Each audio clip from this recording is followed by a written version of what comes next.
Welcome to Surrender School. Well, welcome everybody. I'm really glad you're here. I love the big book, and when in doubt, I go back to the big book for guidance with this addiction. And so when I put this workshop together, I really wanted to take a look at relapse through the eyes of the big book. And don't worry, I know it's 3 hours. We are going to take 2 breaks, one between the first and second hour and another one between the second and third hour. So everyone will have bathroom breaks and to get up and stretch. And so we should be good with that. All right. Mission statement. At Surrender School, we recover. Our mission is to share 12-step and other supportive recovery solutions with those who want a healthy relationship with food. We are not an official 12-step meeting, and nor are we a replacement for them, but we do try to adhere to the spirit of the traditions.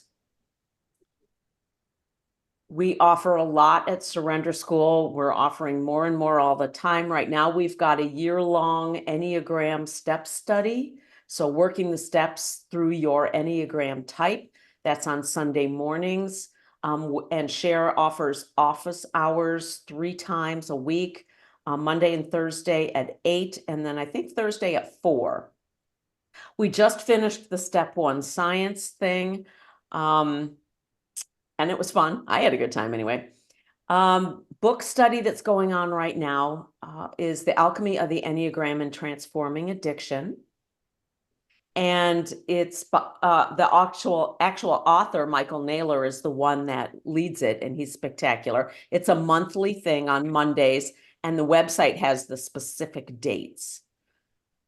There are several reading rooms, which are really cool. It's just coming in and reading the book together and sharing. Wednesday is Drop the Rock. Tuesday and Wednesdays is Emotional Sobriety, and Tuesdays is the AA 12 and 12. And right now, Cher and Michael Naylor are going to be doing what's called First Friday Enneagram Exchange. And it's kind of a podcast format where they come together, they have conversations, and then they'll take questions. Right now, Michael Naylor is going over the instincts of the Enneagram, the social, sexual, and self-preservation. Really remarkable stuff. I'm not sure when he'll be finished with that, because that's at the same time. But when he's finished going over the instincts, then they'll move over to that conversation podcast. Yeah. Okay, so check out our website. We've got a lot of stuff on there. All of our past workshops, book studies have been recorded. So if you need a little boost, go ahead and listen to some of those podcasts. It can give you a little boost in your day or help distract you from a food thought for a while. We also have, each step has a meditation. And when you're working a particular step or the issue of your day is a particular step, I really encourage you to listen to the meditation for that step. They're wonderful. And we also have a section on the website where you can do your own step study, either alone with your sponsor or even in a small group.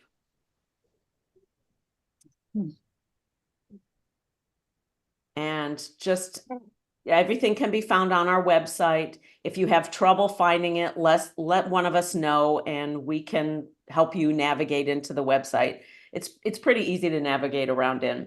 And if you are willing to volunteer to help us out, please reach out to Trish, me, Joy, Lori, and we will definitely find something for you to do.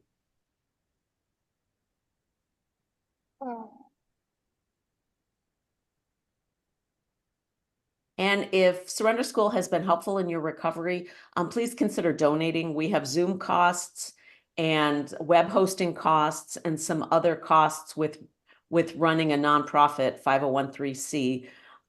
So we all donate our time. All of this thing is volunteer. There's no cost for anything that we do. It's just running it that costs some money for us. You can find that donate button on the website's front page.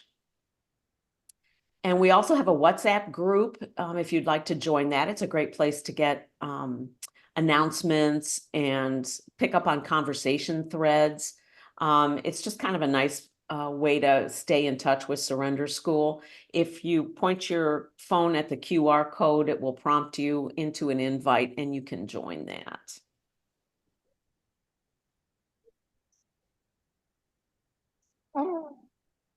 Okay. All right, let's settle in, people. Let's take a moment, take a few breaths, kind of bring yourself to be present. Let everything else go for a while so that you can focus on yourself and your own recovery. And I will say the set aside prayer for us. God, help us to set aside everything we think we know, to leave space for what we have yet to learn. Now, my slides are not as zhuzhy and fun as a lot of my other slides, but there's good information on them. All right, so what we're going to go through today is relapse. We're going to talk about relapse, and I just want you to know that my story is all about relapse. And what I want to emphasize today is that it is never too late to recover. It doesn't matter how many times you've relapsed. It doesn't matter how long you've been in relapse. I'm here to tell you that you can recover.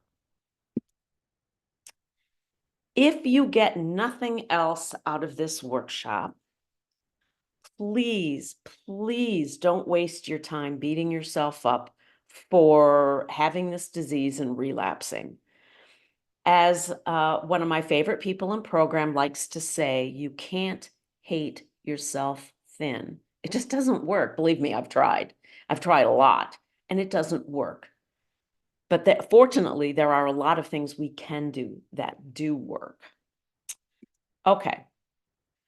So I want to start this, first of all, by saying I'm not an expert. Take what you like, leave the rest. All of this is just my opinion.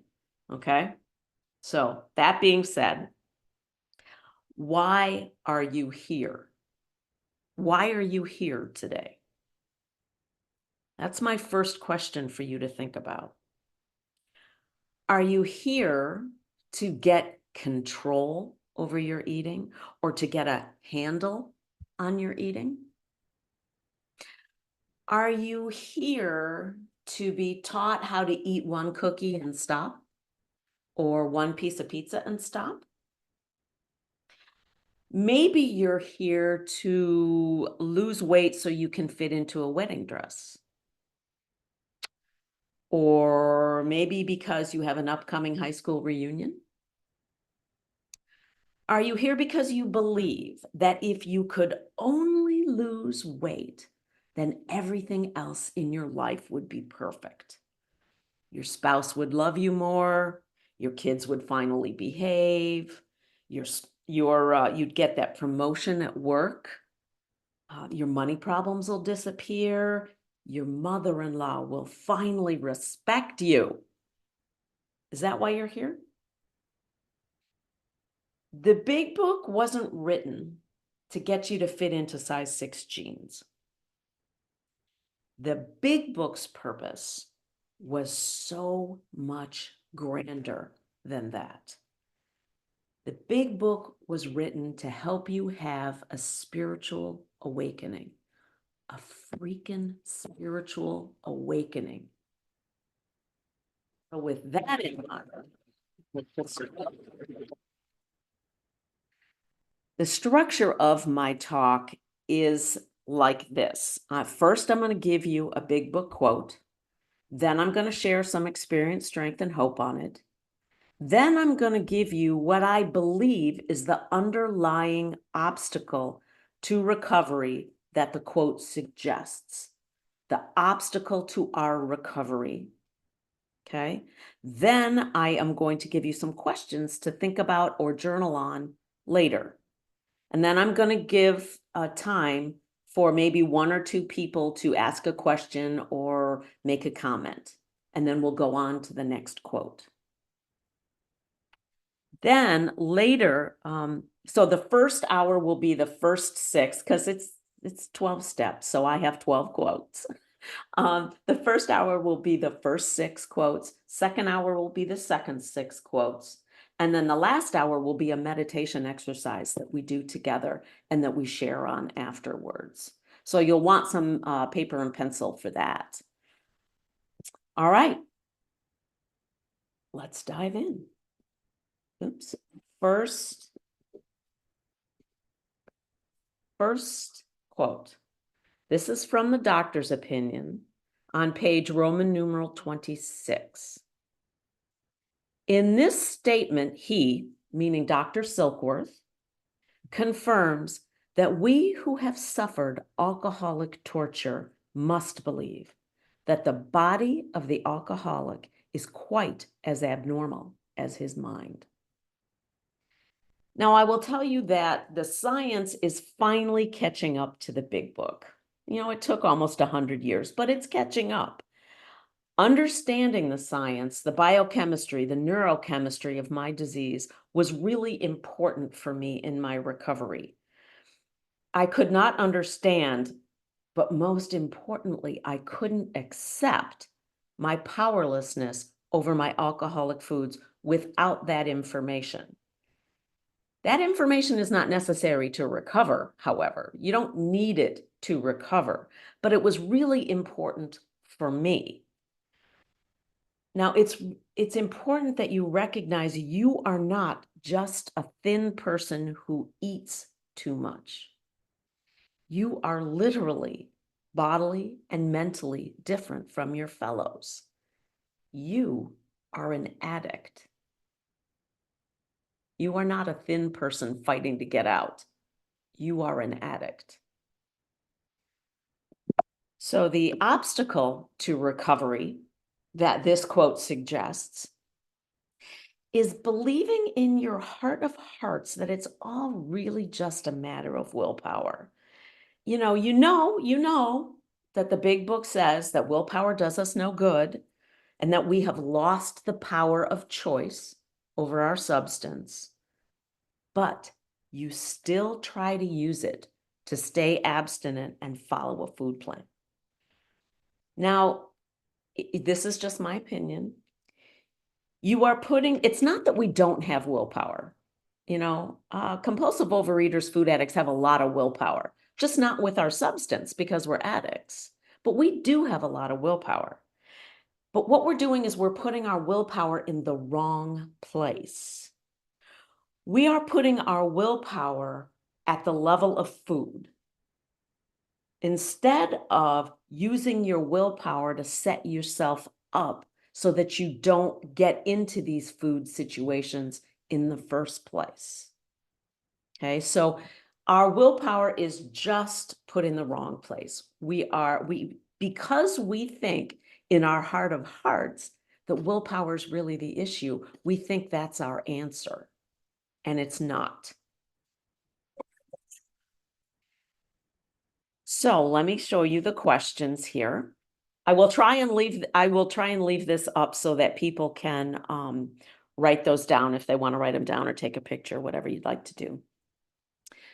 So my questions are, what does it mean to you that your body is abnormal? And what is your emotional reaction to that thought? Now, my emotional reaction to that thought is resistance, probably some being pissed off. That's my emotional reaction to it, but it really took me to understand the science that I understood what abnormal really meant as the big book sees it. Does anyone have a question or a comment here? I'll wait a second to see if anyone does before I move on.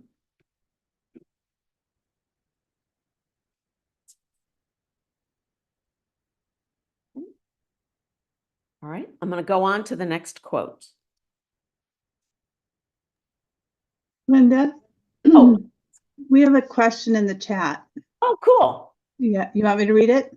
Yes, please. What does it mean to you that your body, oh, I'm sorry. It was somebody just putting the questions in the chat. Thank you, Oh, Freddie. That thank you, whoever did that. was Freddie.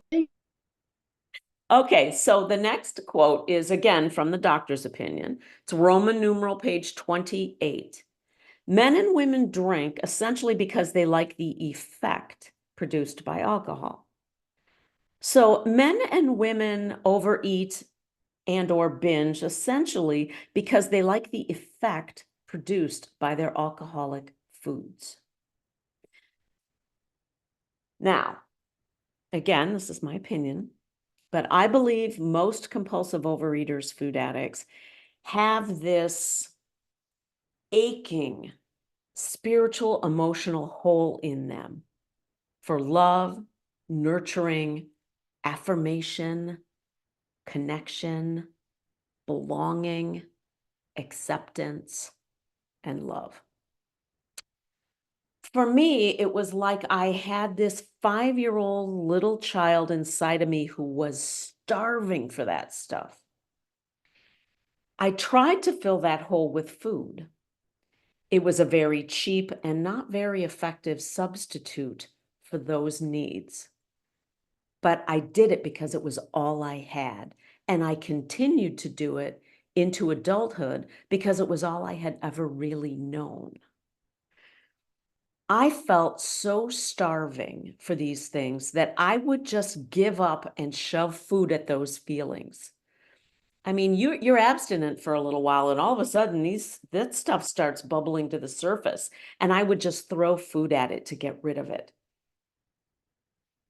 Now, that worked to a certain extent. Food worked not by meaningfully filling the hole, but by numbing me out to the fact that I had the hole in the first place, that I even had those needs. It just numbed me. I went into oblivion. But program tells us that the love, acceptance, and nurturing we desire is something we could get from our higher powers and the fellowship, not our substance, not food. We have to work to replace food with a relationship with our higher power and the fellowship. And these connections will fill us up. Now, here's the problem. The relief is not immediate. The relief was immediate with the food as soon as I ate it because of the effect that my alcoholic foods had on me, on my brain and body. They provided an immediate numbing of my needs and the discomfort that those unmet needs created in me. So there will be discomfort in getting abstinent again, both physical and emotional, as we make the transition from immediate numbing effects of food to the life-affirming, recovery-affirming effects of spirituality and service. That means we have to be willing to feel and sit with our discomfort. Both the physical discomfort of early abstinence, we all know what detox feels like when we're coming off of our alcoholic foods. Not pleasant. But we also have to be willing to feel the emotional discomfort of unmet needs without automatically numbing them out with food. You not getting your effect is definitely going to be uncomfortable. Anyone detoxing off of their substance will have, or even process addictions, because they do it because the body likes it, the brain likes it. And if you're not giving it what it wants, what the disease wants, what the addiction wants, it's going to make you feel uncomfortable in the hopes that you will break down and give it its substance. I'm not talking metaphor here. I'm talking literal. The body and brain aspects of our addiction want you to break down and give it food. It's not a metaphor. The body works really hard to get us to eat again. So what's the obstacle to recovery here? It's the unwillingness to feel any personal discomfort, whether it's physical or emotional. Believing that discomfort means that something is wrong and that it needs to be gotten rid of immediately and at any cost. The discomfort of getting out of relapse and into abstinence and recovery doesn't mean something's wrong. It just means your body is fighting you, your addiction is fighting you. But we have program, our higher powers, and the fellowship to help us through that part of it. Okay, so what are some questions here? What does your effect feel like? You know, the best way that I talk about my effect is it feels like, oh, I'm going to be okay. That's what my effect feels like to me. And the needs that my effect fulfills and the things that I'm truly seeking are all those unmet needs: belonging, love, nurturance, connection, all of that stuff, validation, positive validation. All of that stuff is what I'm seeking to fulfill. Does anyone have a question or comment here? Okay, I'll go on to the next one. Okay, next quote. We're still in the doctor's opinion, Roman numeral page 30. All these and many others have one symptom in common. They cannot start drinking without developing the phenomenon of craving. And then the suggested remedy for this, the only relief we have to suggest is entire abstinence. Okay, so our abstinence alleviates our physical allergy. Our abstinence prevents us from experiencing the cravings related to the physical allergy, but it doesn't take care of the mental obsession. We need our higher power and a spiritual awakening for that. So step 1 deals with the physical allergy, and 2 through 12 deal with the mental obsession. Okay, so it's abstinence. The only thing that abstinence is good for is getting you out of the physical allergy so you can work the steps, have a spiritual awakening, and be able to remain abstinent and in recovery. That's how I see it. Okay. The obstacle to recovery here is thinking that you can make an exception to your abstinence on one hand, and then perfectionism with your food plan on the other. Let me explain. So we all know the disease has 2 parts: physical allergy, mental obsession. The physical allergy guarantees that once we eat our alcoholic foods, we will just continue to eat because the physiological cravings have been ignited. Our mental obsession guarantees that once we have put the food down and extinguished the physical allergy, we're still going to pick back up. Eventually take that first bite. So you see here that I have split my abstinence off from my food plan. Abstinence for me is completely refraining from my alcoholic foods. Some people call them red light foods. And my food plan is just a tool I use to lose weight and maintain that weight loss. Abstinence I can do perfectly, 100% of the time. I follow my food plan to the best of my ability. I don't let too many green beans or too much protein throw me into a relapse. Almost all of my relapses started by minimizing the importance of my abstinence. Just one won't hurt. I can make an exception this time. This is an important event. So I need to have that piece of cake. Or that's one side. My relapse starts with either the exception or like catastrophizing if I have an extra fruit on my food plan or an extra protein. And it gives me that perfect excuse to dive back into my alcoholic foods because I've blown it anyway. So making an exception with my alcoholic foods will trigger me into relapse because it triggers the physical allergy. And I just go down that mountain, rolling faster and faster as I go. Or I become so perfectionistic with my food plan that any small little deviation on it, like a restaurant meal that you know the volume was more than you would normally eat, I use that as an excuse to then that blowing of the perfection as an excuse to go into my alcoholic foods. And then I'm off and running again down that mountain, going faster and faster. So it's for me, I had to recognize that there aren't any exceptions to my abstinence, and I cannot do my food plan perfectly. I will not do it perfectly. I will never achieve perfection there. Okay.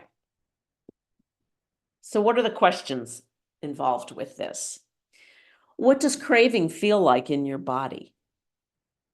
How does the phenomenon of craving show up in your body and mind? What kind of mental chatter shows up in your mind due to craving? To me, that is the worst part, is the mental chatter. It just absorbs and takes up my whole life when I am in the food. Can I eat this? Can I get away with eating this? How do I hide that I've eaten it? How can I get away to eat it? How can I eat it without anyone noticing? How much of it can I eat? How can I get more? On and on and on. Last question is, what does abstinence mean to you? What does entire abstinence mean to you? Does it mean entire abstinence from your alcoholic foods? Or does it mean perfection with your food plan? Any questions or comments on this quote?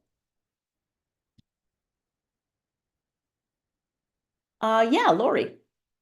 Sorry, I don't have a question. I just wanted I just started yeah, I can't think highlighting your video. So I just wanted to let you and anyone else know if you want to see the whole Hollywood squares of people instead of Linda's beautiful face, you Oh, can change your view on the top to gallery. So I know sometimes for you, Linda, that's can be hard. So you can switch it to gallery if you want to see the faces of the audience.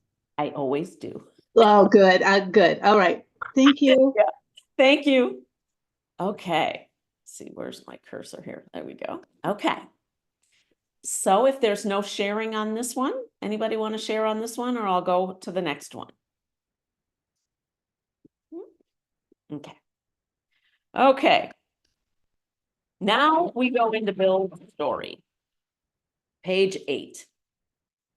No words can tell of the loneliness and despair I found in that bitter morass of self-pity. Quicksand stretched around me in all directions. I had met my match. I had been overwhelmed.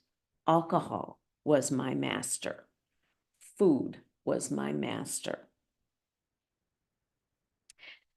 We use our never-ending self-pity as an excuse to eat. I know I did. I had a fur-lined pity pot and I got really comfortable there. Don't make the mistake of getting caught up in your own drama. Thoughts like, I'll never be able to recover. I'm the exception. Everyone else can recover but me. If you had the job, husband, kids, in-laws that I do, you'd eat too. Here's one of my favorite sentences out of the big book, and it's on page 98, and it's just one word: nonsense. There are no conditions for recovery. Nothing needs to change in your outside life in order for you to be able to recover. All of the changing happens inside. If you are going to wait for the perfect time to get abstinent and work a program, you will never get abstinent and work a program because there's no such thing. Life is lifey all the time, and it just keeps going and going. It's an inside job, not an outside job. That one was really hard for me to get at a degree level because I had a very stressful job. When I was working, I'm retired now, hallelujah. But when I was working, I felt like there was no way I could recover. And I did find a way, but it took some work. Okay. So the obstacle here is obviously self-pity as an excuse to keep eating. Terminal uniqueness. I'm the only one in history that cannot recover from compulsive overeating or food addiction. Now, I simply lived in victimhood because nobody would do what I wanted them to do. Because after all, like the big book says, if only everyone would do what I wanted them to do, life would be perfect, would be beautiful, and everyone would be happy, right? If they gave me godlike control over the entire world. Yeah. That's what I did. I made myself feel like a victim, and that victimhood transferred to everything else in my life. Everything else. Okay. So here's some questions on that. How does your self-pity due to relapse show up in your daily life? For me, it's a lot of irritability. It's a lot of apathy, not really caring about anything, and lethargy, just not having energy for life. That's how self-pity around my eating and relapses have shown up for me. How do you think, feel, and behave in relapse? Not in a way that I am proud of. And they just, the way that I think, feel, and behave in relapse ensures that I will continue my relapse. They're like a self-fulfilling prophecy, the stuff that I tell myself, the emotions that I swim around in and wallow in. And then my behavior of, well, F it, I'm just gonna eat.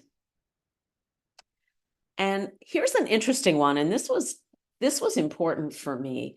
What story are you telling yourself about your relapse? Because I had to tell myself a different story. Because the story that I typically told myself about being in relapse was that it was totally my fault. I was a loser. I was a failure. Everybody else can do this but me. Why am I such a loser? Why am I such a failure? It's because I'm useless. I'm worthless, ugly, dumb, stupid, yada, yada, yada. And the science allowed me to tell myself a different story. The science, just like the big book tells us, lays it out pretty clearly why we relapse, why we have this addiction. And it has nothing to do with our character. It has nothing to do with our moral fiber. It has nothing to do with us personally at all. It's just our body and brains. Does anyone have a question or a comment on this quote?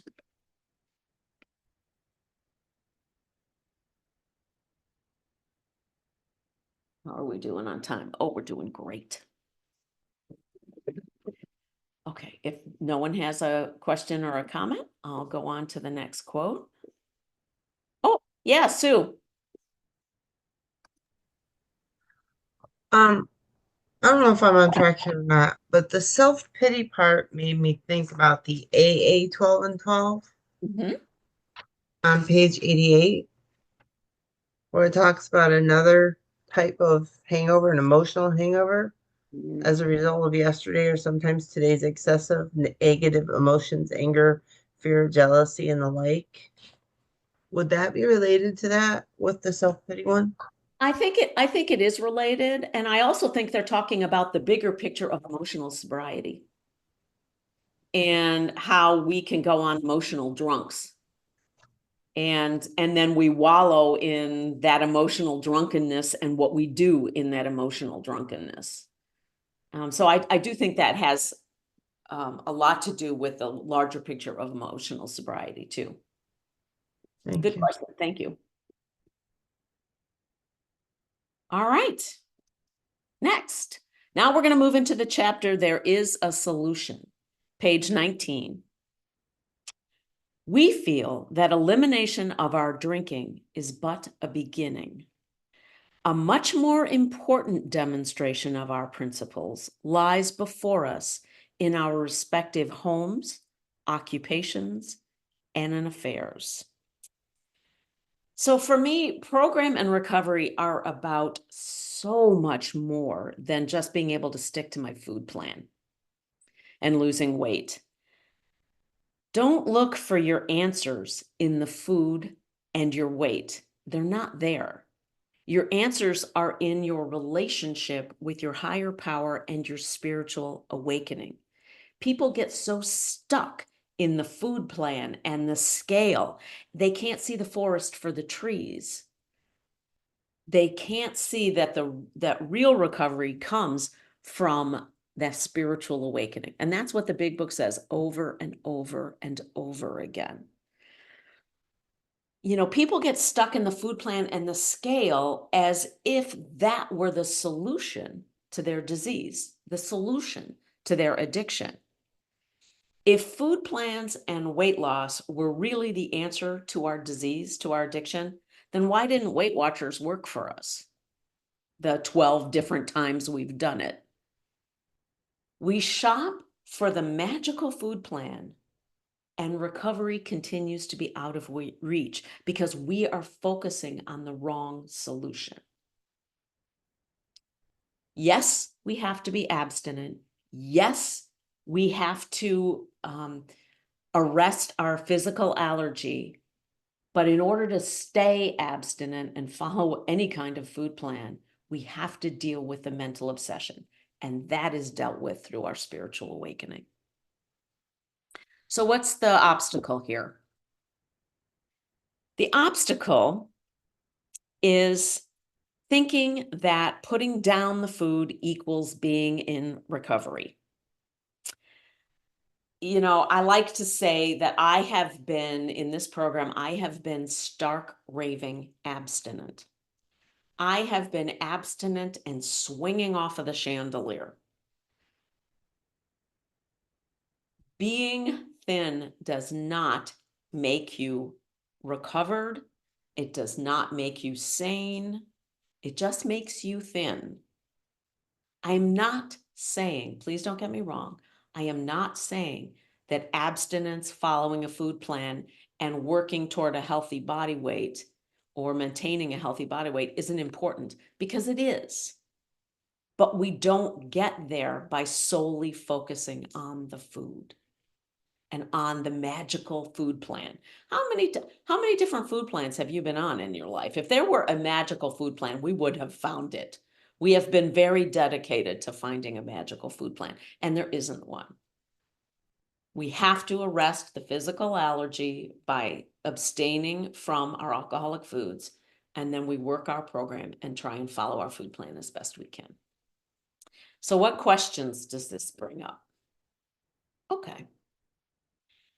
What is your ultimate goal for your recovery? And here's that question again. Why are you here? Why are you doing all of this? Why are you doing all of this work? Why are you taking 3 hours out of your Saturday, your precious Saturday, to sit here and look at relapse and recovery from relapse? Is your ultimate goal in recovery just to be able to follow a food plan? Okay. Any questions or comments on this one?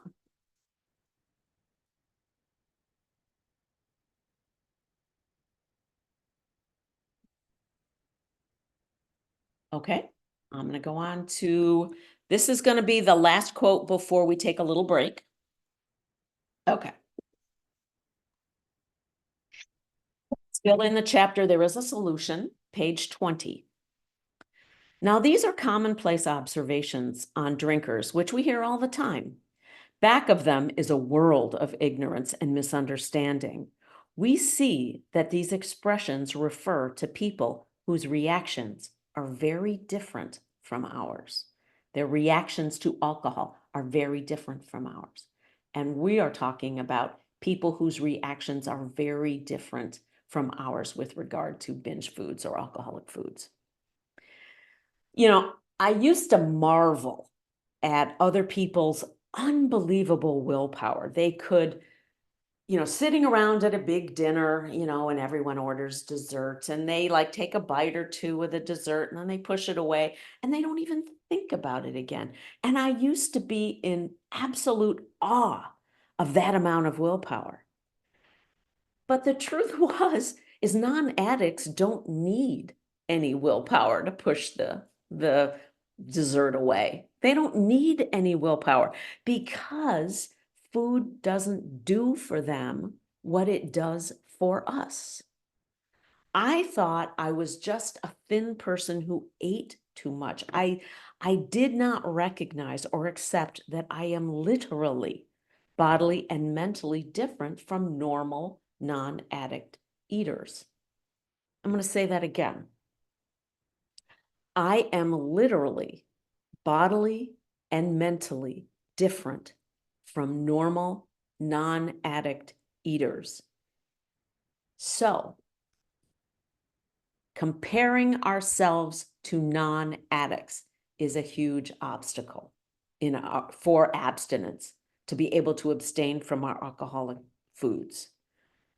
Thinking that if you just tried hard enough, exerted enough willpower, that you could eat like they eat, that you could have that dessert and then not stop at 3 fast food places on your way home from that event. That's just not my truth. If I have some of that dessert, I am going to go looking for more food every single time. It may not be that night, although most of the time it is.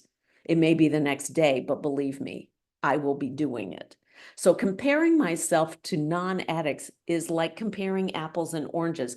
It is not logical and it doesn't make any sense. Like, why would I compare my basketball skills at 5'2" with someone who is 6'7"? I mean, come on. It's just not logical. So comparing ourselves with normal people and whining to ourselves about why can't I have that? I just want to be normal. I just want to eat X, Y, and Z like everyone else. Well, okay. You can eat X, Y, and Z like everyone else, but you're not normal and you won't have a normal reaction to it. And accepting that and living that to me was really key to being able to stay abstinent and getting off of the pity pot for not being able to eat those things. Okay, let's take a look at some questions. How do you see your disease? The way that non-addicts see it or the way the big book lays it out? Because non-addicts think that we have the same reaction to food that they do, but that we just choose to continue to eat because, I don't know, we're undisciplined. We have no willpower. They have zero understanding of what food actually does for us and to us biologically, neurochemically. It just doesn't have that same effect on them. Do you just have a problem with eating too much, or do you have an actual addiction? Are you downplaying addiction? Are you downplaying what it is that you do with food? Everyone digs food out of the garbage and eats it, don't they? Everyone goes out in the middle of a snowstorm to go to fast food places to eat. Everyone spends X, Y, and Z on crap food to eat every month. No, they don't. Addicts do. Addicts do, but not normal eaters. And really not even problem eaters, like the other people that aren't addicts, but they're out there being overweight. The big book talks about the hard drinker, the problem drinker, and then the real alcoholic. Well, there are eaters out there that can go to Weight Watchers and lose weight, and that's fine. But an addict going to Weight Watchers isn't going to work because our problem isn't our food plan. Our problem is spiritual, and the solution is spiritual. Does anyone have a question or comment on this quote? Yeah, Lori. I have a question in the chat, Linda. It says, can that paragraph, I assume they mean the prior paragraph in the big book, relate to sponsoring another with different alcoholic foods, ignorance and misunderstanding? Yes. Oh gosh, that is brilliant. That is a brilliant question. Yes. Yes, it can. And I go back and forth sometimes on sponsorship, and I do sponsor others that have different problems with their eating, like binging and purging. I don't binge and purge, I just binge. I do that. I don't typically sponsor anorexics because I don't have a framework or frame of reference for that at all. I'm not sure I would be very effective. But it also comes down to what the different alcoholic foods are, because in the sponsees I have, they all have different alcoholic foods and they all have different food plans. I'm not smart enough to know what's right for everybody else. And that's one of the hard things about our program is you do have to figure out what your abstinence is to you. What are your alcoholic foods? What are they? And then picking a food plan, it really doesn't matter. I mean, it's just one that you feel like you can sustain, or maybe it's given to you by a nutritionist. But those aren't matters for a sponsor to be concerned with. A sponsor is to support someone while they are figuring that out for themselves or working with a professional. And then your role is to take people through the steps so they can have a spiritual awakening. And so, yes, I think that quote does definitely have to do with different foodstuffs. Yeah. Me again. This time I have my question. Okay. I heard a speaker not too long ago, but share about multiple addictions. And he said something was very simple and really hit me. And I'm wondering if you could share on it. But what he says, I went to this program, I did this work, I did that work. And I kept trying to figure out, was it the beverages? Was it the food? Was it the activities? Was it the emotions, or the other people? Was it other people's fault? And he said every time I realized it was George, and that was his name. And to me, that was just the clearest thing. It's George, and it's Lori. The problem is me. It's not the food, it's not the other person, it's not anything else. It's me and how I'm dealing with life, food, and relationships. So anyway. I totally can speak to that. I mean, there's a quote, I think it's on page 90 of the AA 12 and 12 that talks about whenever it is a spiritual axiom that whenever we are upset, there is something wrong with us. And that's why I say it's totally an inside job. I mean, I've heard that in meetings for the longest time. I finally understand that it doesn't have anything to do with what's going on outside of me. Maybe what's going on outside of me is wrong in the objective sense. Maybe people are being awful to me or trying to harm me or hurt me in some way, but that's not it. It's what I do in response to that. That's where the real recovery comes from, is what I do in response. And that's why I love that Surrender School does all this stuff with emotional sobriety, because emotional sobriety work really helps with that kind of transformation. The steps are brilliant in helping us bring about that kind of transformation, that kind of spiritual awakening. Quite frankly, I think that recognizing and accepting that it's an inside job and not changing your environment, I think that's a spiritual awakening in and of itself, and a really beautiful one. I hope that was helpful, Lori. We are still in There is a Solution, page 23. These observations would be academic and pointless if our friend never took the first drink, thereby setting the terrible cycle in motion. Therefore, the main problem of the alcoholic centers in his mind rather than in his body. Now we're talking about the mental obsession. So to me, this quote means that real recovery doesn't come from your food plan. It comes from working the other 11 steps. So you can see why exclusively focusing on your food plan and your weight doesn't work, and why it eventually leads to relapse. Because food plans only address the physical allergy. They don't address the mental obsession. And the whole focus on weight and losing weight and how fast you lose weight, and I've been abstinent for a week, why haven't I lost the necessary 2 pounds, and all of that BS is all extraneous to what you're trying to do. You stop eating your substance, you put your substance down, okay? You put your alcoholic foods down. You follow a food plan to the best of the ability, to your best of your ability, whatever food plan you choose or is given to you by a nutritionist, or however it is you do that.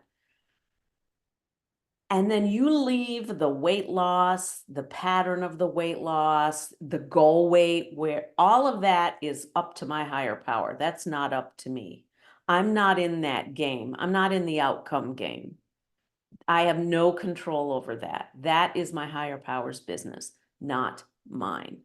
My business is to put down my alcoholic foods, follow a food plan to the best of my ability, and work my program with all my might. Those are my responsibilities. But I think the focus on the food plan really takes it away from go. And you'll hear that 17 more times. Okay. So what obstacle does this bring us to? Not seeing the importance of personal and spiritual growth. Getting so wrapped up in finding the magical food plan as if that's the only requirement for recovery. Not fully working the other steps to address the bigger problem, our mental obsession. And I will say, not sponsoring, not working a complete step 12. I think we overblow what's involved with sponsoring and make it into something that's just too big to deal with and overwhelming. Being a sponsor doesn't mean you have all the answers. Being a sponsor means you've just worked the 12 steps and you're working your program to the best of your ability. I mean, you're not the answer person. And your responsibility is, like, what happens with your sponsees is not your responsibility. That's their higher power's business, not yours. You're not their higher power. You're just there, like Herb K always says, you hold up the lantern so that they can find their way along the steps. That's it. You don't work the steps for them. You're not responsible for how they work the steps, if they work the steps, if they get into recovery, if they're abstinent, whatever. You're not responsible for any of that. And so I think we overblow what sponsorship means in this program. And I think a lot of people think that it means you're perfect, with your program, that you never eat, too many green beans. I mean, that's not it. And it prevents us from doing a very important part of 12-step recovery, and that is sponsorship. I mean, Bill W. talks about, working with a sponsee will save the day, right? Working with another alcoholic will save the day. It's the best insurance against engaging in our substance. So, and that is part of, like, a lot of my growth has come through working with sponsees. It is an important part of my personal and spiritual growth. Learning to let go, learning to let people be who they are, learning to let people make mistakes, not rescuing people. All of that spiritual growth is all part of working with sponsees for me. And I work with my sponsor on that stuff. So and we're all just in this together. There aren't any stars, there aren't any gurus, there aren't any experts. We're all just the bozo on the bus. We're all the same bozo on the bus together. Okay, so what are some questions? Oh, question. How does your first bite typically happen? For me, it usually comes with it comes to two parts. The first part is that I slack up on what I do for my program. I start thinking other things are more important than, my program work, my self-care, things like that. That starts it. And then usually there's either some kind of triggering event that like kicks off a childhood trauma of mine, or something really negative happens in my environment. And since I've been letting up on my program, I don't move more to my program, is what I need to do in those situations. Move more toward my higher power. I move away instead. So that's usually how my first bite typically happens. The first bite actually happens months before I take it, is typically what happens for me. Does anyone have a question or want to have a comment on that?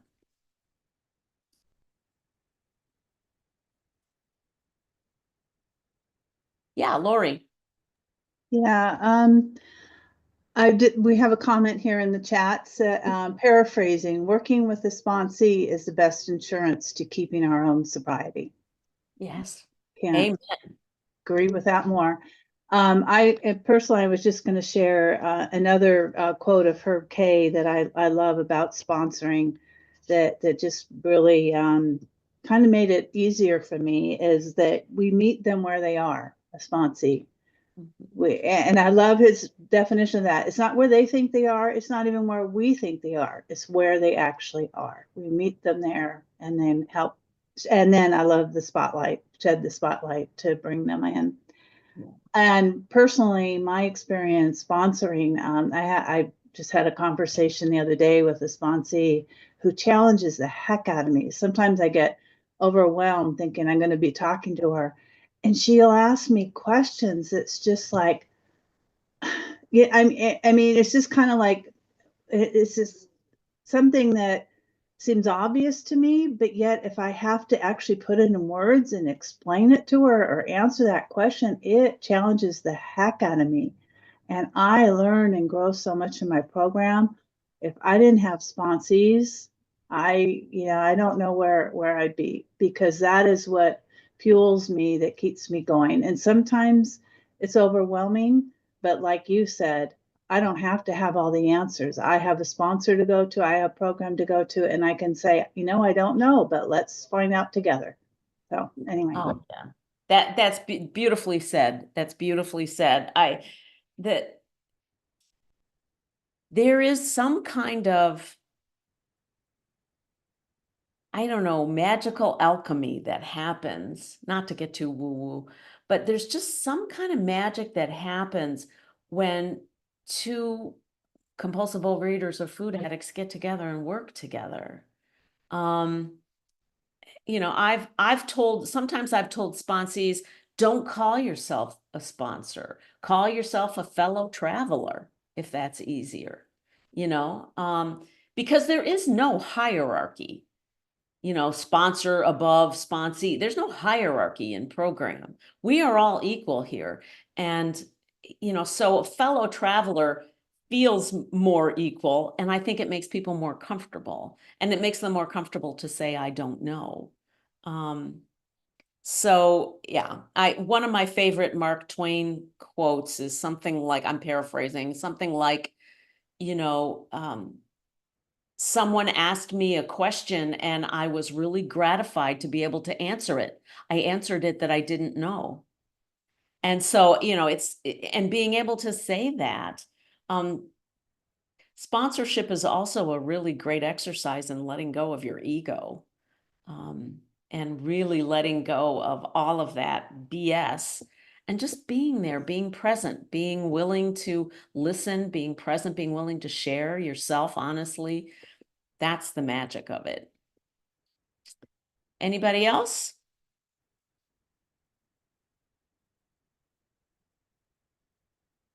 Okay. All right. I'm going to go to the next quote. Okay. There is a solution, page 27. Now, let me preface this. This is when Roland Hazard went over to Switzerland to undergo analysis by Dr. Carl Jung. He wanted to analyze his way out of his alcoholism. So he was there for a year. He worked very hard in his analysis, and he really thought he had it like he would never drink again. And before he even got on the boat to sail back to America, he was drunk.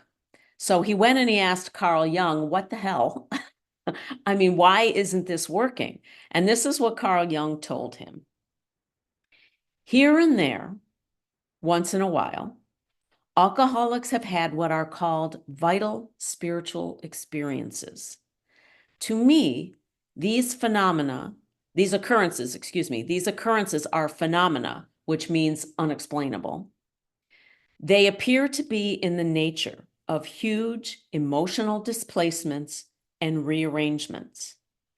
Ideas, emotions, and attitudes, which were once the guiding forces of the lives of these men, are suddenly cast to one side, and a completely new set of conceptions and motives begin to dominate them. Does this sound like something that would happen by just following a food plan? Do you think that a mere magical food plan could produce these huge emotional displacements and rearrangements in you? Food plans don't produce spiritual awakenings.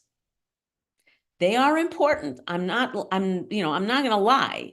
I have to have a food plan. I have a weigh and measured food plan. But food plans don't produce spiritual awakenings. Food plans are not the answer to my problem. This is about actually changing the way you think, feel, and behave. Doing things actually differently than you have done them before. Giving up the idea, for me,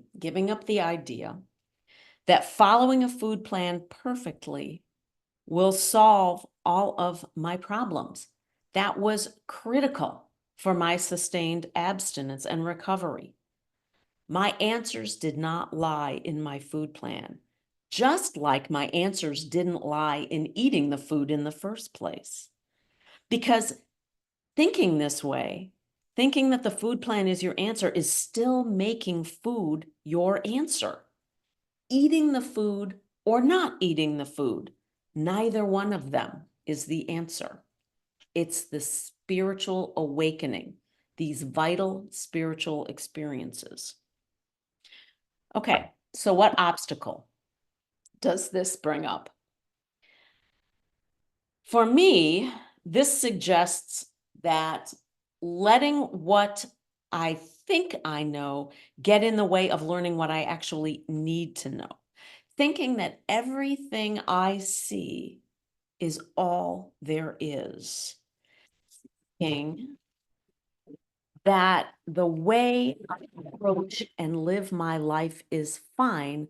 All I really need to do is be abstinent and follow a food plan. That is really simplistic. Thinking that everything is going to magically get better. I mean, I had so much magical thinking around my weight problem, around my eating, that somehow magically, if I could just follow that food plan, everything else in my outer world would change. And I know it's ridiculous when I say it out loud, but I really believed that. And it was a belief that I carried with me from childhood, because you know, in my family, my weight problem was the focus of my family. It was a great distraction from not dealing with the real problems in my family, and there were a lot. There were a lot. But focus on Linda's little problem there, and we don't have to deal with the elephant in the room. We can make Linda the elephant in the room, and they did. And they did, literally and metaphorically. Okay. So what questions does this bring up? And this is a big freaking question. And this is what the steps, particularly 4 through 9, really help us get at. What ideas, emotions, and attitudes contribute to your inability to stay abstinent? I think the emotional sobriety work is brilliant in here. And finding out in steps 4 through 7 what my actual patterns of thinking and feeling and behaving, how they caused me problems. You know, I always say that that step 4 through 9 teaches me about the misuse of my will, the misuse of my willpower. And step 10 teaches me how to use it more productively, in a more productive way. So this is a really big question. And I think it's a great question to journal on periodically. I will tell you some of the things that I had to change were just really projecting into the future and being anxious all the time. Al-Anonic thinking, like that I need to rescue people, that I need to fix things, that I need to solve other people's problems, that I need to take care of other people, and that other people's needs and wants even were more important than my needs and wants. I had to let go of that, and boy, that was painful. And I still bump up against it. That's why I go to Al-Anon, because when I start playing God, it is a very short distance from Linda playing God to Linda eating her alcoholic foods. Very short distance. Anybody have a question or comment on this one, on this quote, an idea?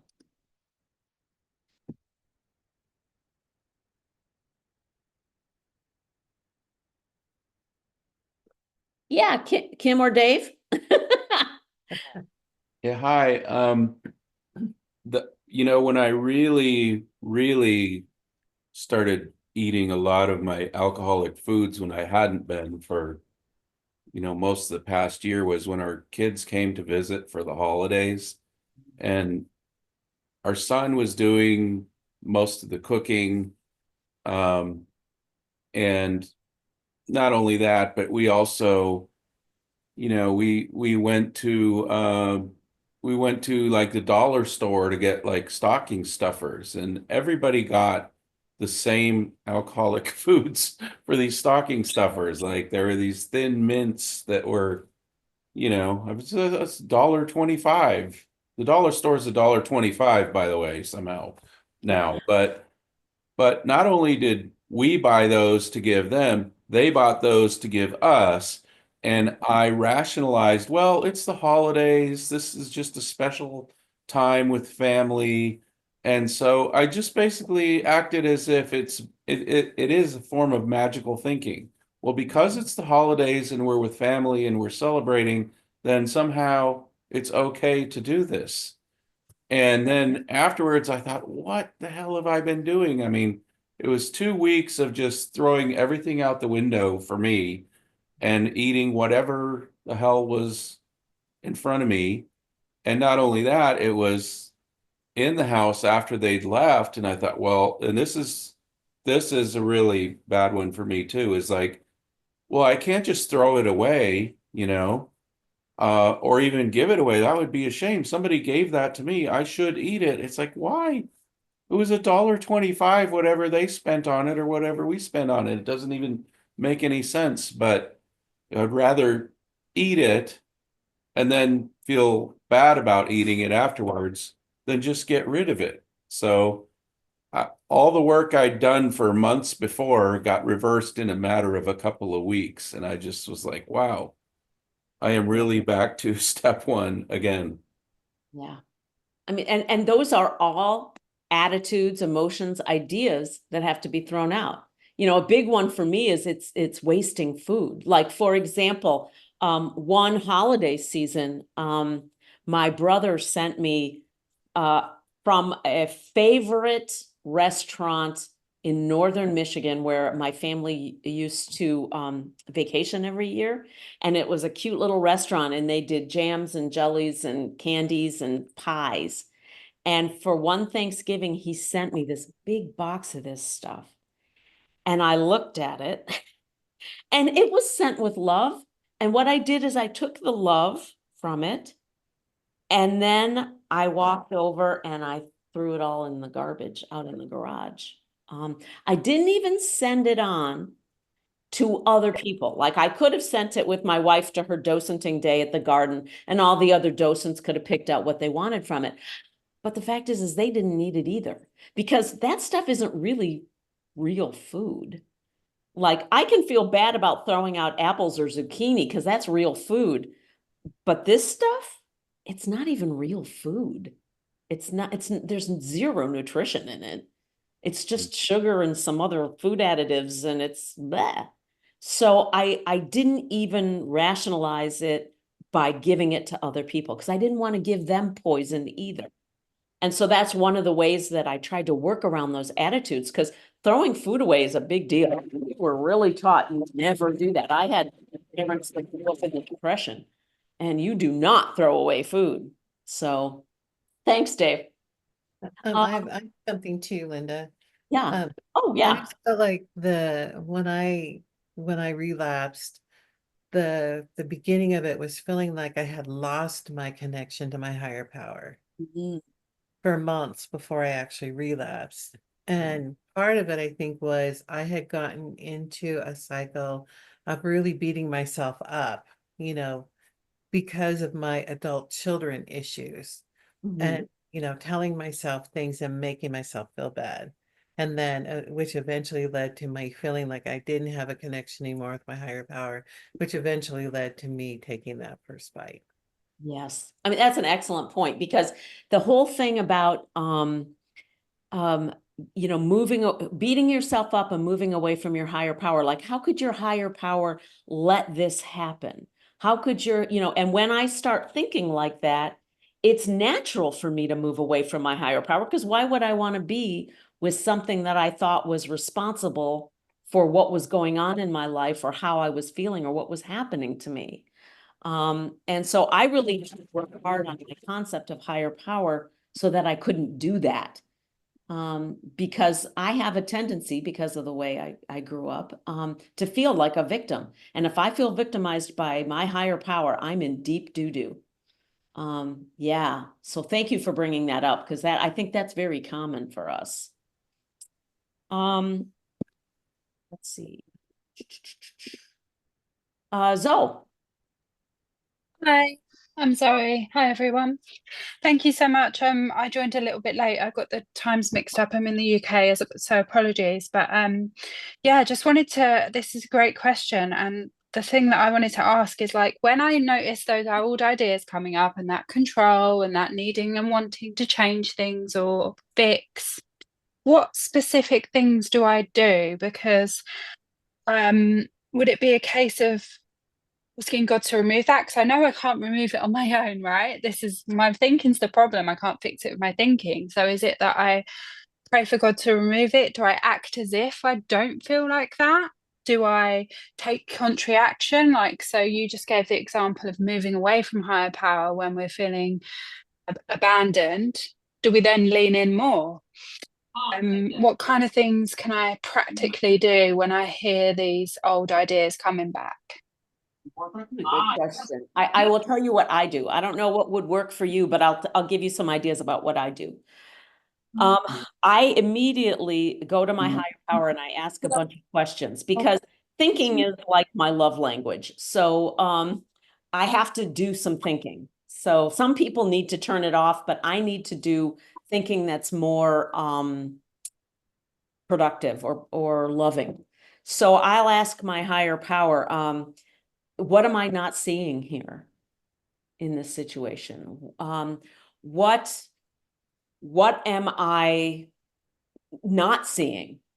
What do I need to see differently? Please clarify this for me because I don't understand. Please help me see what I actually can do in this situation. Please show me the most loving thing I could do in this situation.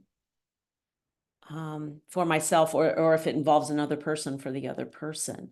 So I ask for a perceptual shift from my higher power, because to me, these perceptual shifts, I can't do them on my own, and they're spiritual experiences to me. So when I ask for clarification or to see things differently or to see what I'm missing, or, to be right sized, not think I know the answer. Yeah, those are the kinds of things I do. I hope that was helpful, but I don't know, try Yeah. it and see if it works. Do an Thank experiment. you. Yeah, thank you. I'm going to do that. I'm going to do some two-way prayer and see what comes up. Yes. Thank you. I love two-way prayer. Yes. Thank you.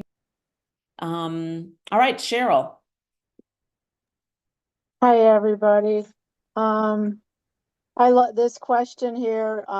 Has to do with what I'm going to say, but many of the questions that you said, Linda, that I wrote them all down, pertain to this. And before I start, I really thought, don't put your hand up because that's ridiculous. But I will feel better if I do. Just say it. The issue that I have with my ideas, emotions, attitudes, and answering those other questions is that to make myself feel better, I, because I have chronic back pain, if I eat some carbs, I have it in my mind that it's going to help. And it has helped because I've also heard somebody else say on the same thing is that it helps me to fall asleep. And then I don't have that back pain anymore and I'm able to sleep a full night. But those carbs just comfort my back pain. Not. Thank you, Linda. Thanks, Cheryl. Yeah, I mean, we don't use food because it doesn't work. We use food because it does work. And finding different ways to live without self-medicating is the whole point. And it's a hard part. And being able to be in discomfort in order to learn that stuff, to me, is the hardest part of the whole thing, because I want to run. When I'm uncomfortable, I want to run far away from that discomfort. Yeah, so thanks, Cheryl. Kim or Dave?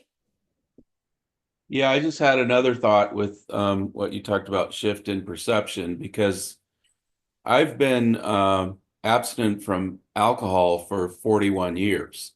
And I was just thinking, I've been through 41 holiday seasons without drinking alcohol. So I think for me, my real problem has been I don't look at my alcoholic foods the same way I look at alcohol. Like if my kids had brought alcohol or something, I would not even consider touching that. I'd be okay with them drinking it. I am okay with someone else drinking around me. It doesn't affect me at all. But I would not even consider picking up a bottle and drinking it just because it's the holidays or just because they're doing it. But somehow with food, I have looked at it in a different way. And I've come to looking at how I eat pretty late in my recovery from my other addictions. But I think part of it too is I had some really serious, concrete, observable consequences for my alcohol and drug use with food, it's been harder for me to identify what those are. So I think I also need to get clearer on what are the consequences of me eating my alcoholic foods, because I know that they're there, but for some reason it's just easier for me to rationalize those away. Oh, it won't matter this time, so.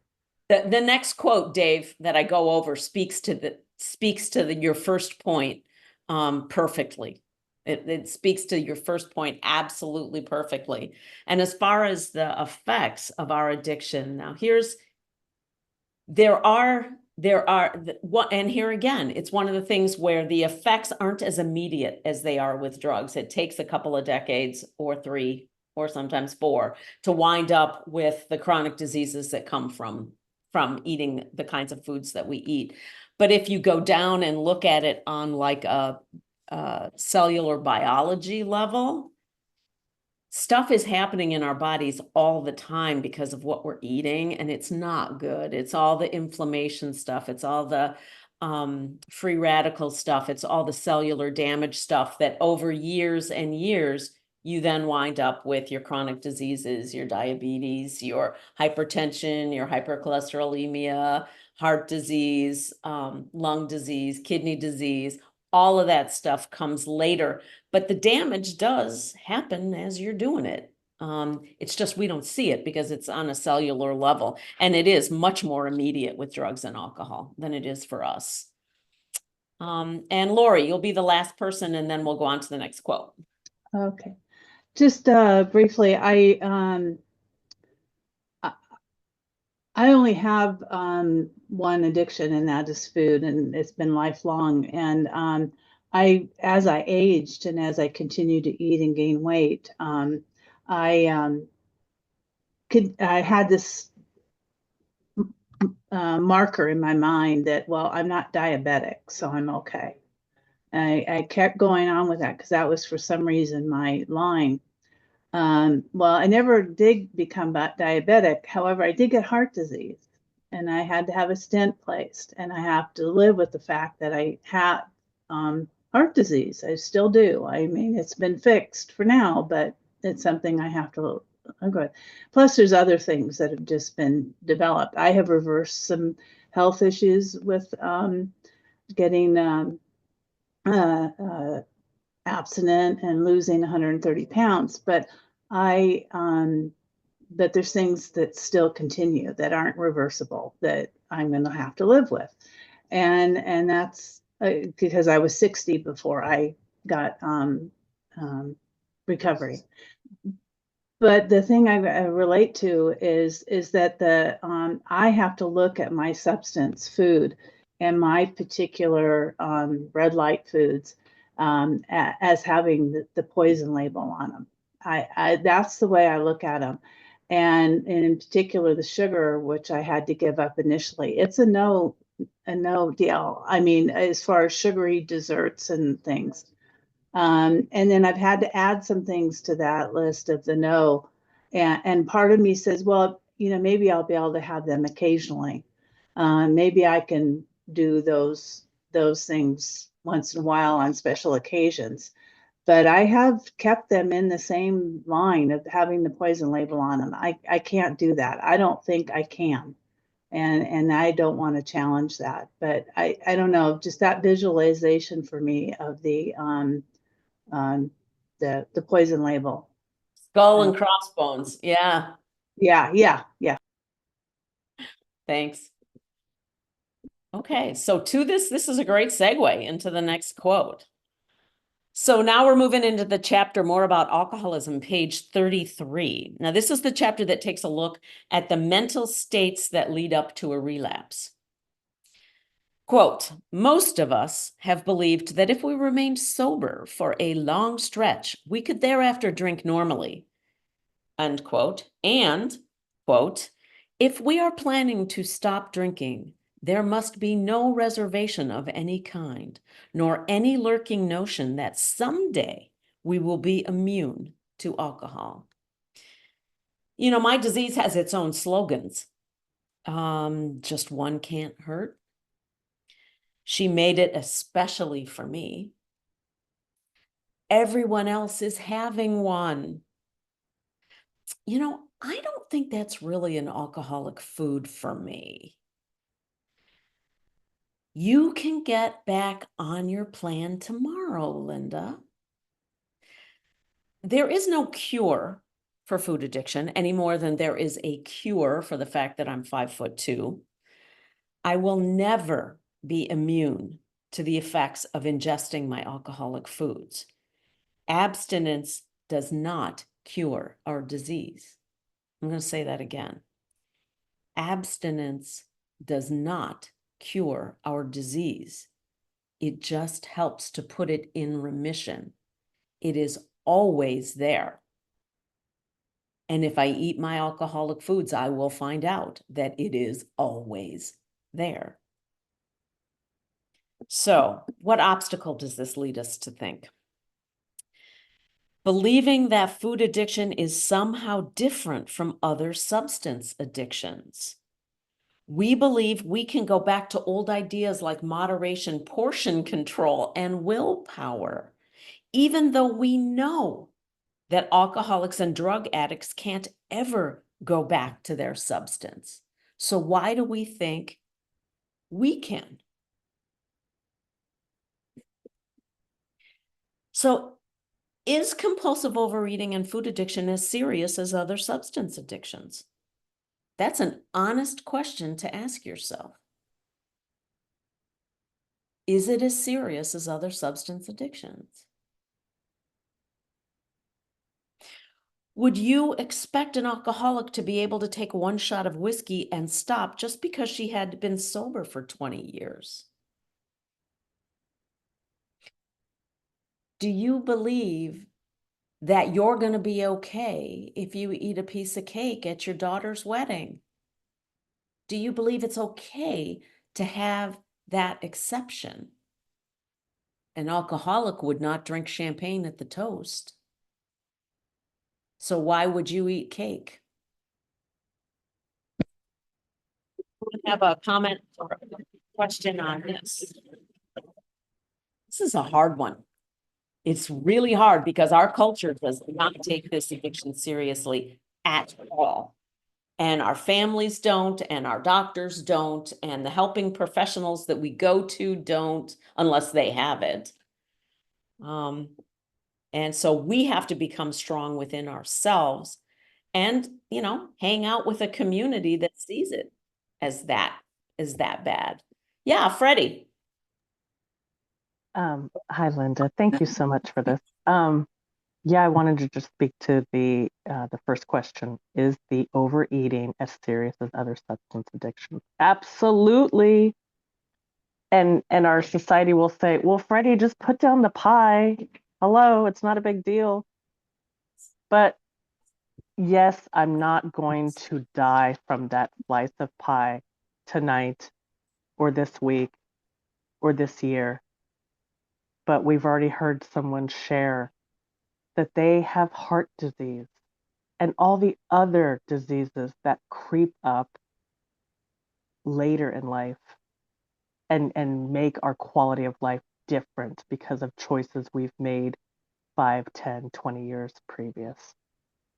So yeah, it absolutely is serious. And also, we have to eat every single day. We have to eat 2 to 3 times a day. This is not to put down any other program, but no one has to buy a bottle of vodka. Mm-hmm. I have to eat. I have to put something in my mouth. Yep. It's lifelong. It's just as serious, if not worse, in some ways. Different, I should say, not worse, different. Equally strong, though. Thank you so much, Linda. Pass.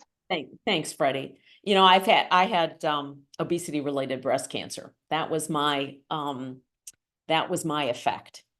But it still took me like another 10 years to get into recovery. It's amazing how strong the call of food is. Okay, we're going to go on to the next one here. Let me put this up. And okay. It's still in the chapter More About Alcoholism, page 37. But there was always the curious mental phenomenon that parallel with our sound reasoning, there inevitably ran some insanely trivial excuse for taking the first drink. So here are a few of my insanely trivial excuses. I'm hungry.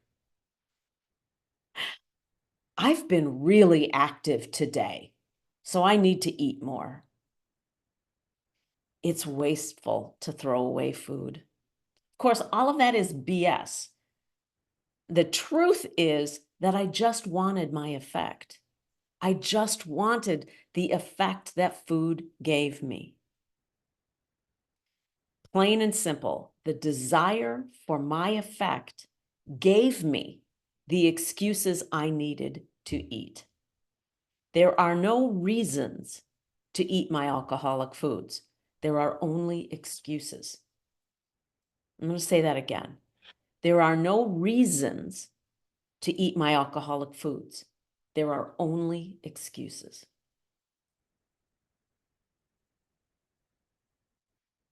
So what's the obstacle here? Believing what your disease is telling you. Believing that food thoughts are commands. Believing that hunger is an emergency. I can guarantee you, you will not starve between lunch and dinner. You will not starve between dinner and breakfast. It won't happen. It will not happen. I would rather skip a meal than eat my alcoholic foods because I know 100% where that's going to take me. I know exactly where it's going to take me. So does an alcoholic drink a beer at a party because there are no other choices of beverage? No. She chooses not to drink anything at all. She knows she is not going to die of dehydration before she gets home. You know, I hear that all the time from sponsees. You know, they go to an event like a potluck or something, and they'll go and they'll say, well, you know, there just wasn't any abstinent food there, so I did the best I could, you know, but they wound up eating some of their alcoholic foods, which then led them into eating more of their alcoholic food. It's not about doing the best you can of eating your alcoholic foods. The best you can is you just don't eat. You're not going to starve if you don't have anything at the potluck. Move your attention away from the food and onto the company, onto the people that are there, onto the relationships, onto the conversation, because you're not going to die from hunger if you don't eat at that potluck. In potlucks, I bring my own because I don't want to rely on non-food addicts to bring abstinent food, because that's not the point of a potluck for non-addicts.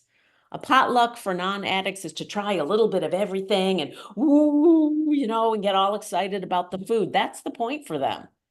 But that's death to us. That's death to our recovery for us. Okay, so what questions does this lead to? Question. So what are some of your insanely trivial excuses for taking the first bite? What does your disease tell you to get you to take that first bite? And really, you want to get to know these because it helps you to spot them so you can ask your higher power for help with them earlier. Okay, so you know your own disease. You are aware of how your own disease operates for you. So getting to know these insanely trivial excuses, these attitudes, these behaviors, these thoughts, these emotions that your disease uses to get you to take that first bite. Are there any questions or comments on this one? Oh, Cheryl. Hello. Yes, I won't starve to death. Yes, I won't die between the meals, but my blood sugar from being diabetic has gotten too low. And I have had to run to the store where there is nothing healthy there. So, but guess what? I know the answer to this question too, this comment I just made. Carry the blood glucose tablets with me. So I answered my own question. Excellent, excellent. It's about setting yourself up for success in this stuff. It Yes. really is. Yeah. Thanks. All right, I'll go on to, let me find my cursor here. All right, I'll go on to the next quote. More about alcoholism, page 42. I saw that willpower and self-knowledge would not help in those strange mental blank spots. So the strange mental blank spot is essentially when you are going into a business meeting and you're sitting down at the conference table and someone walks in and brings in donuts and you reach over and you grab a donut and you start eating it and you didn't even know you did it. You're halfway through the donut before you even realize what you're doing.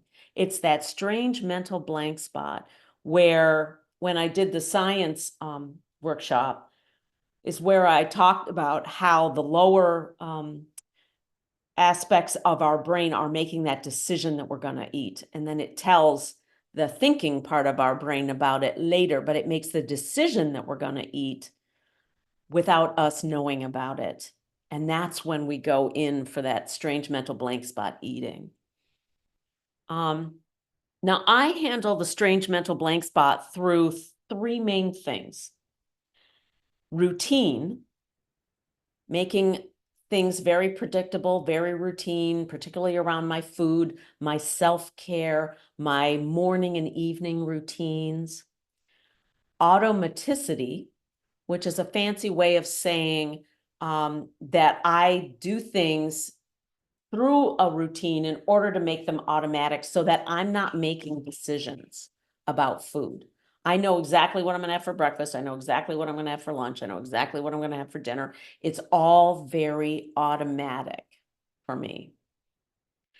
And the third thing is setting myself up for success. And I've talked about that before. And it's really about planning.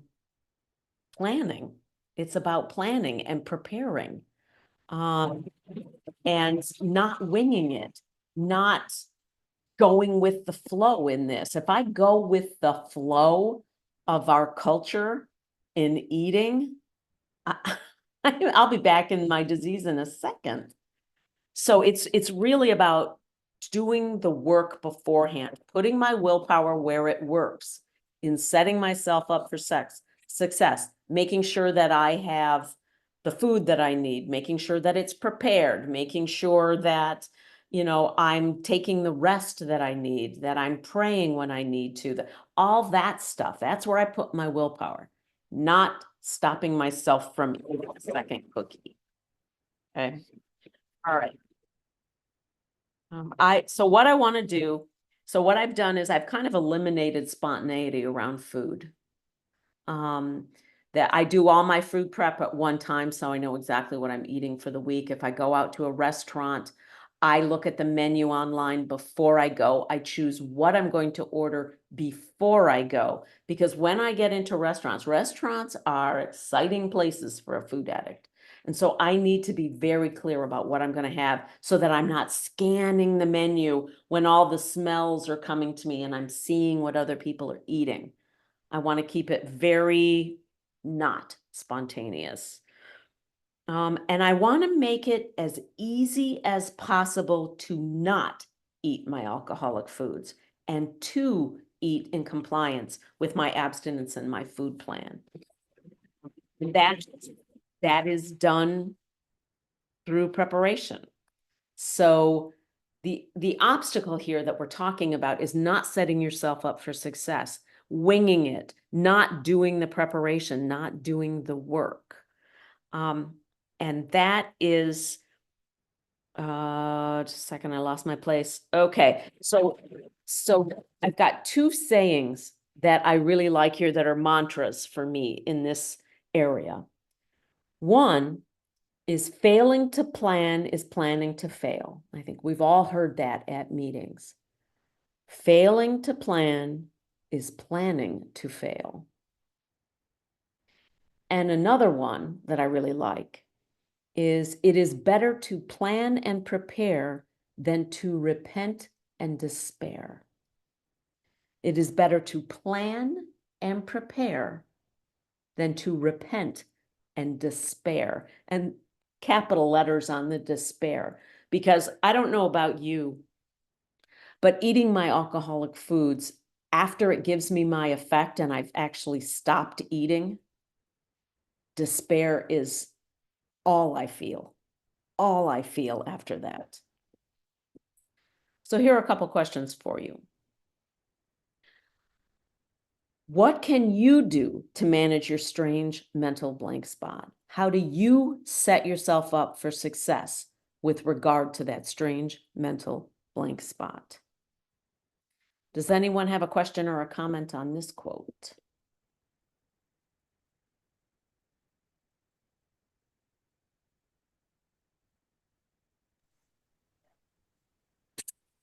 If not, I will go on, and this will be our last quote. Okay, and then we'll take a little break. Okay, let me get this out of the way. Okay, last quote. More about alcoholism, page 42. But the program of action, though entirely sensible, was pretty drastic. It meant I would have to throw several lifelong conceptions out of the window. You know, I've been in program a long time. I'm 61 and I've been in since I was 28. So I think that I know a lot about working the program, you know, and I had to set aside everything that I thought I knew because it wasn't working. You know, it's that old definition of insanity again. You know, we get on this super restrictive food plan and we, you know, hide underneath the bed sucking our thumb for, you know, 3 months, and we do this and we do this, and then we relapse, and we don't do anything for spiritual or personal growth. We relapse, we come back out, and then we redouble our efforts and we do it again, and then we do it again, and then we do it again, and it doesn't work. So maybe we should try something a little bit different. I had to be willing to examine everything I thought I knew. I had to question everything I thought I knew. I mean, even program suggestions that haven't worked for me. Like I have to tell you, I had to find a different way to work step 10 for myself, because the way that there's a paragraph in the big book that tells you how to work a step 10. And I had to find a different way to work a step 10, because every time I worked it that way, I wound up eating. I felt worse doing it that way. So instead of forcing myself to do something that I've proved to myself hundreds of times doesn't work, I had to try something different. And so now I do my step 10s in a way that actually works for me. I mean, believe it or not, I'm a huge introvert. And I had to work it a way that would work for me and that wouldn't make me feel worse. And that took a lot, because, you know, there's a lot of, this is the right way to do it. This is the only way. Beware of anyone that tells you that this is the only way to work your program. There are as many ways to work a program as there are people. Thank God, or I would have no hope for recovery. Okay, so what's the obstacle here? The obstacle is not being willing to question your beliefs and what you think is right, or the right way to work a program, or the right way to do abstinence, or the right or proper or only food plan. Letting what you think you know get in the way of what you have yet to learn. And clearly, you have yet to learn things if you're in relapse, or if you cycle in and out of relapse frequently. You have to learn what you actually need to know. Okay. So what's the question here? Again, this is similar to one of the other ones. What lifelong conceptions, beliefs, customs, or attitudes led to your current or last relapse?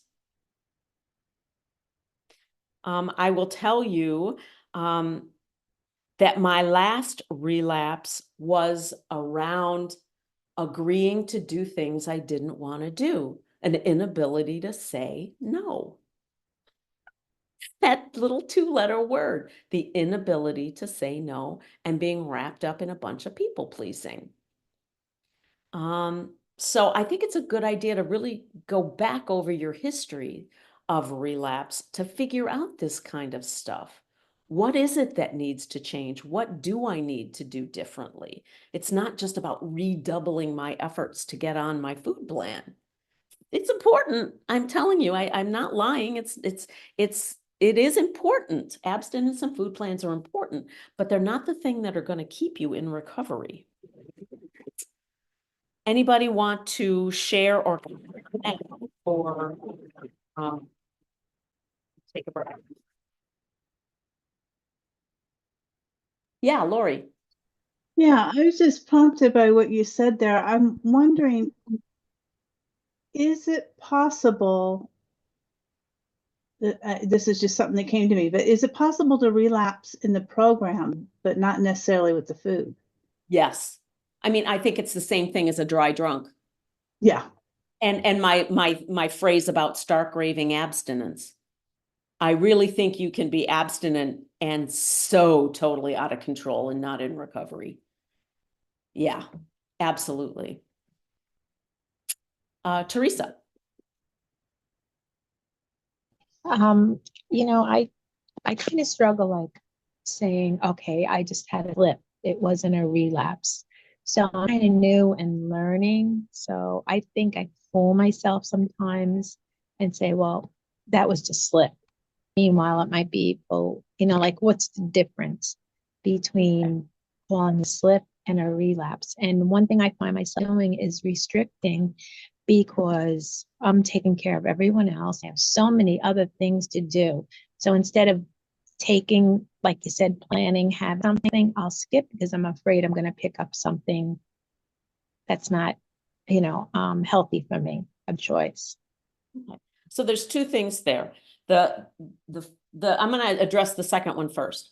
So the point of growth, the point of spiritual growth that program can help you with in there is the notion that it's okay to sacrifice your needs for other people's needs or wants. And it's the resentment that is making you think that you're going to pick up if you go in and you eat something because you're resentful for taking care of everyone else before yourself.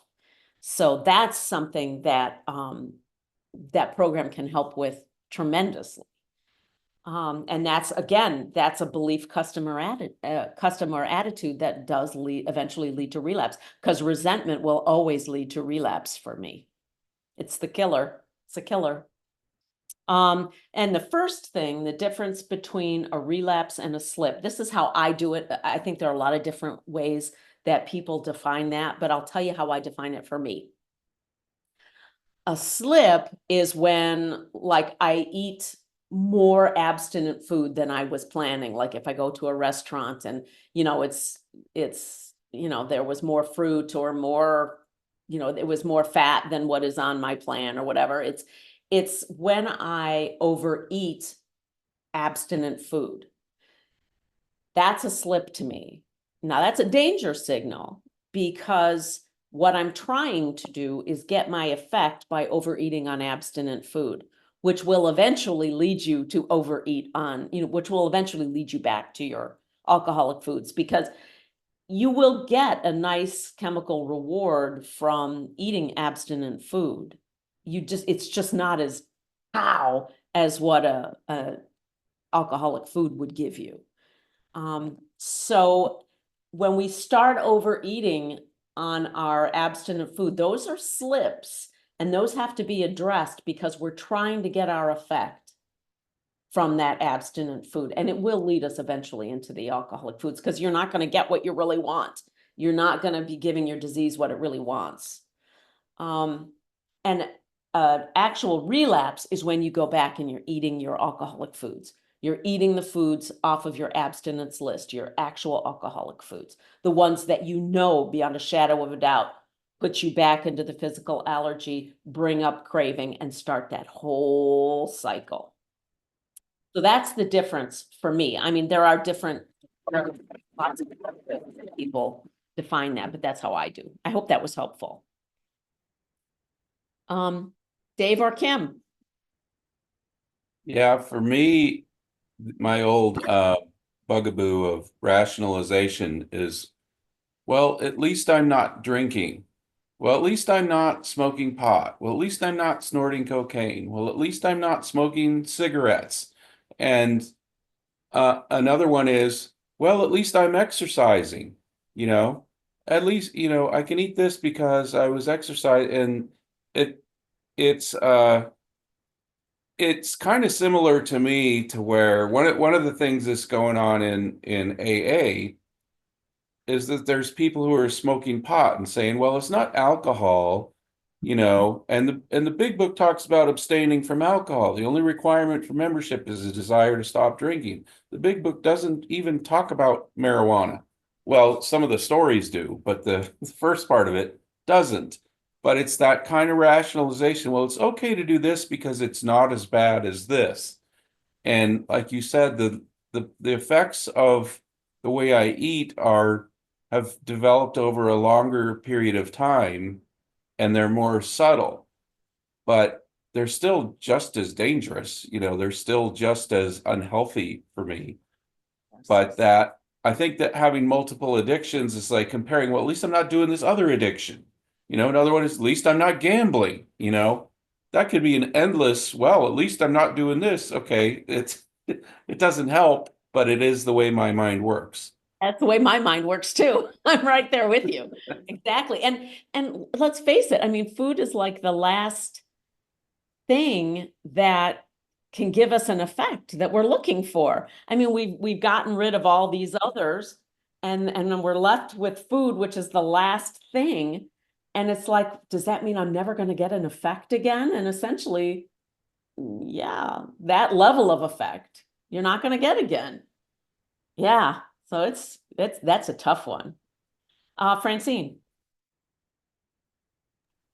Hello.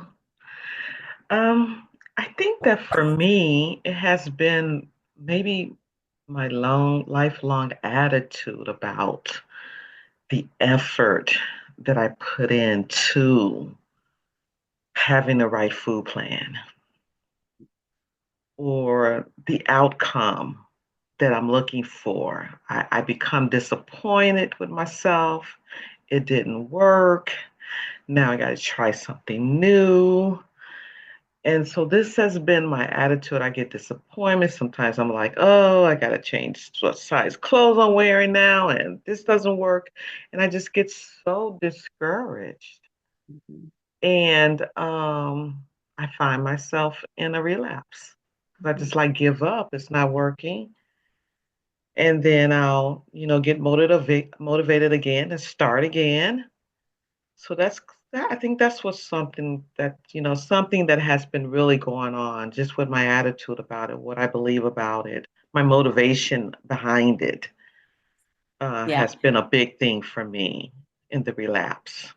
Yes. And it's that belief that the outcome is up to us, that how we lose weight, when we lose weight, what final weight we settle on, like it's up to us, and it's not. You know, our only work is to abstain, eat on a food plan, and then work the steps and spiritually grow, personally grow, and then help others do that. That's our responsibility. The timing of the weight loss, the way it looks, the way my body looks, what I wind up weighing, all of that is none of my business. That's my higher power's business. It's not up to me. I don't have any control over that. I mean, I just don't. Objectively, I don't have any control. I mean, even if you think restricting more and more and more is giving you more and more control, eventually through the starvation response, your body is going to make you eat, and it's we don't have control over that stuff. And when we pretend we do, and we inevitably fail because literally we don't have control over it, that's a perfect excuse to relapse again. Because after all, this crap doesn't work, and it's a lot of work. And I don't want to work this hard if it doesn't work. Yeah. Right. Yeah. Yeah. I feel so disappointed. And then, yeah, but I feel like I'm coming to the place where I don't do it as much. Cool. I But don't think yeah, it's a switch we flip. I think it's lifelong letting go of that. yes, yes. And and when I pick it back up, I remind myself, I do some two-way prayer. I work with my higher power on letting go of that again. Because literally, I mean, serenity prayer, it is not something I have control over, period. Yeah. So Thank thank you for you. that, Francine. Mhm. Mary Beth.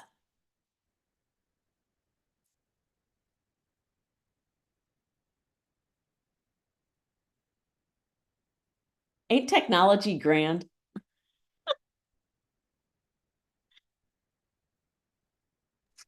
Thank you.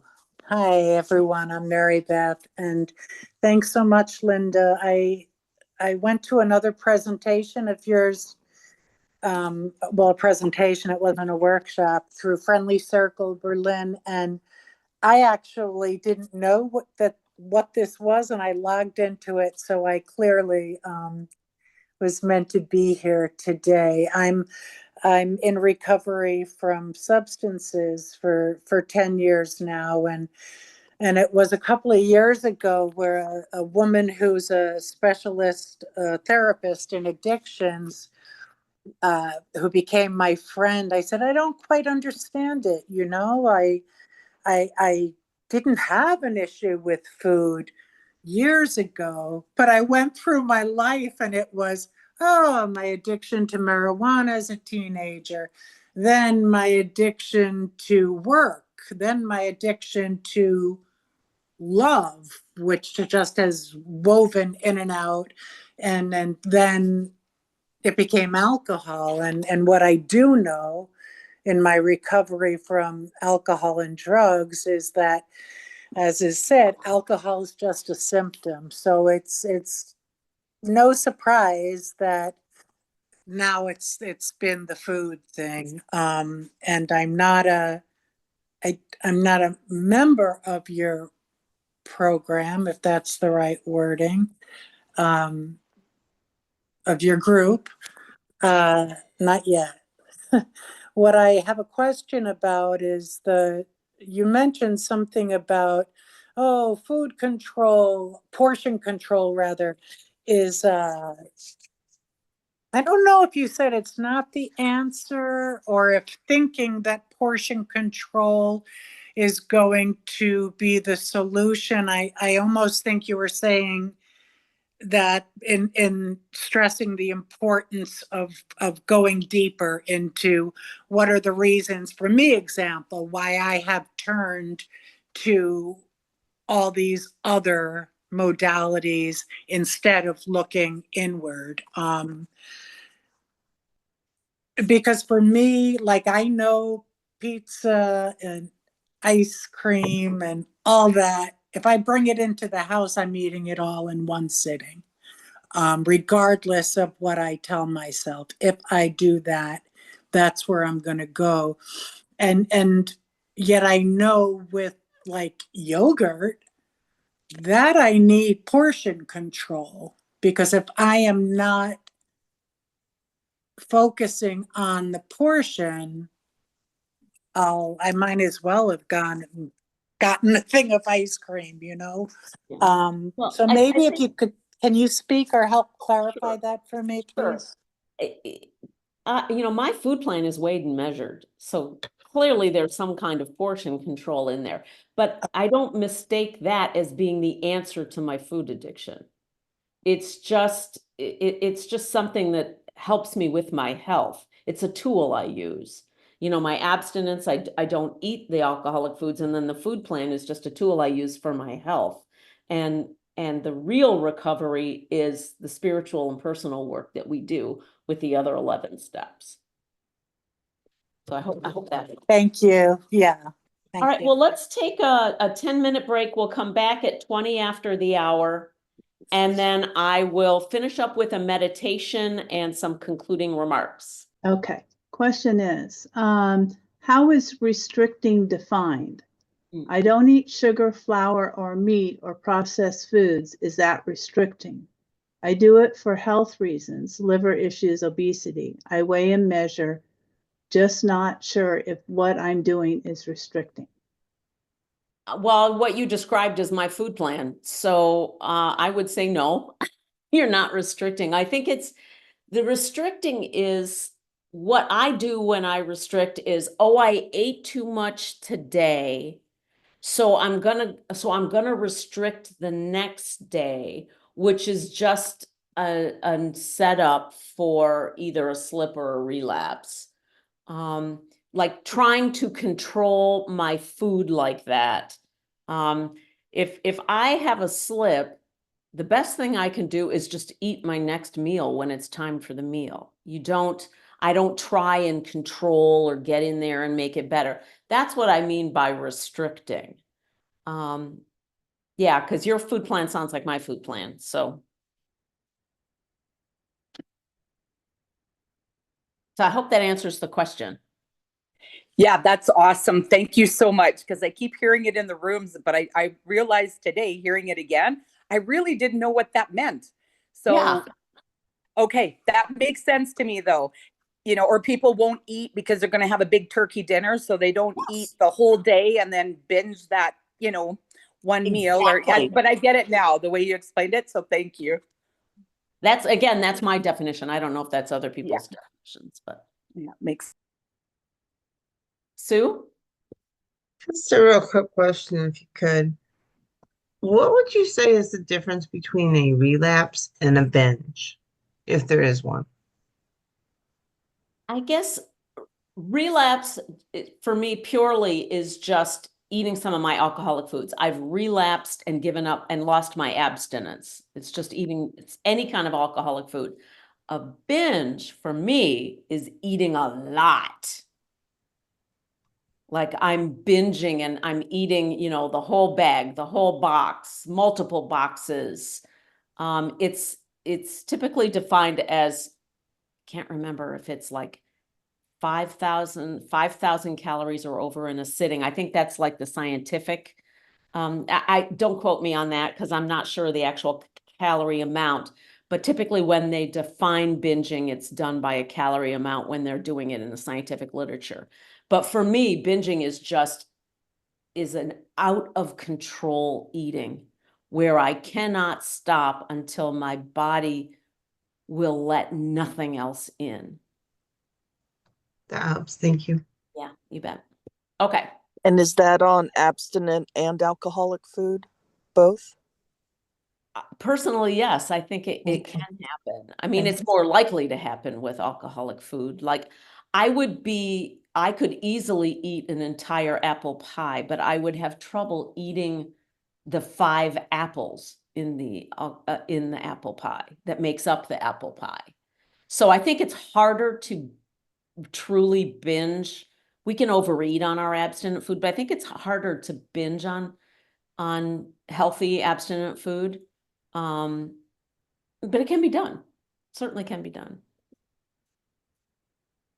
Okay. All right. So I'm going to wrap things up kind of, and then I have a meditation exercise to do. And then with some writing that's going to happen. So I will get to it. So remember the question that I asked you at the very beginning of today, and that is, why are you here? Are you here just to lose weight and look good? I certainly came in for that reason. But the big book on page 62 would suggest that this is just the selfishness, self-centeredness aspect of ourselves. And the big book tells us we have to get rid of that or it destroys it. So again, I'm going to ask you one more time. Why are you here? On page 77, of the big book, it says, our real purpose is to fit ourselves to be of maximum service to God and the people about us. So does fitting in size 6 jeans make us of maximum use? I don't think so. It's nice, it's fun, but it doesn't make us of maximum use. Our spiritual awakening makes us of maximum use. Our spiritual awakening makes us of maximum use because it opens up the channel. It opens up the channel of our higher powers' love and healing for other people, so we can be there for other people. Abstinence and our food plans, very important, but they just help keep our disease in remission so that it doesn't interfere with this true purpose to be of maximum use. So to me, that thought puts the topic of relapse in a whole different light. It's not about recovering from relapse for your own purposes. It's recovering from relapse so that you can be of maximum use to your higher power and those about you. Okay. So I'm going to stop sharing. And I would like to do a meditation exercise together. Okay, so have some paper and pencil or paper and pen handy.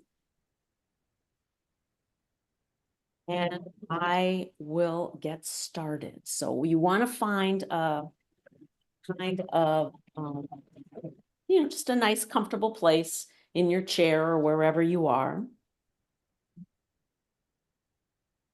So kind of relax into it. Move around to make yourself comfortable. You might want to close your eyes and take a deep breath in and then let it out. Take 2 more deep breaths. In and out. In and out. Now let your breathing just fall into its own rhythm. And then I want you to begin to notice and feel your muscles. Feel them starting to relax. Having a feeling of warmth and heaviness. So we can kind of feel our feet kind of relaxing or unclench our toes. And that warmth and that relaxation begins to move up through our shins and our calf muscles. It's nice and relaxing and heavy. Feeling of being rooted in the earth. And that warmth kind of just sneaks into your knees and up into your thigh muscles. You can feel your muscles relax and kind of let go. Up over your hips, into your torso. All that clenching is relaxed and relieved. Just breathing space into all of your organs in your torso. And that stomach becomes unclenched and relaxes. All the judgments fall away.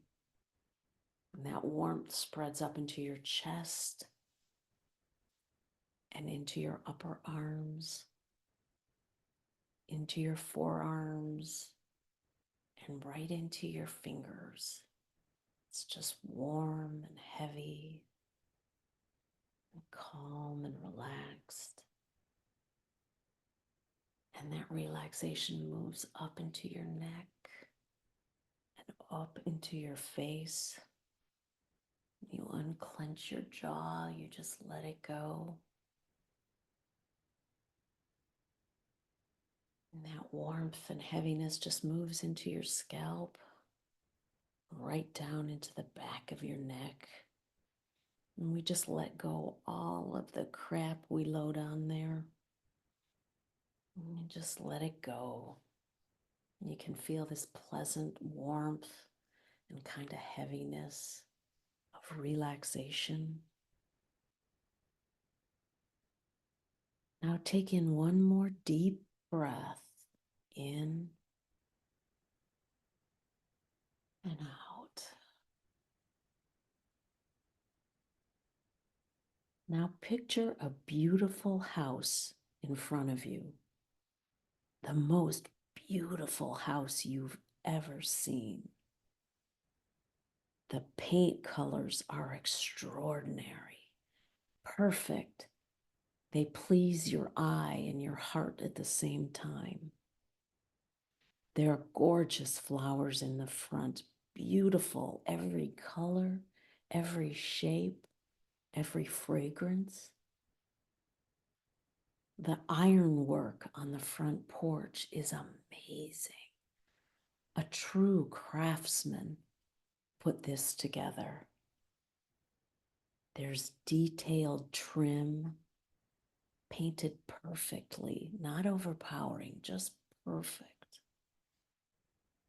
Now notice the sign on the house at the top of the front door that says recovery. This is your house of recovery. This is where you live when you're in recovery. Walk in the front door.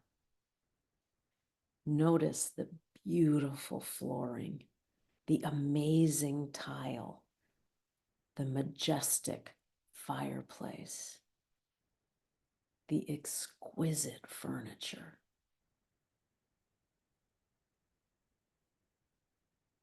Now notice off to the side, there's a stairway down to the basement. Walk over to the stairway and look down. It's dark down there.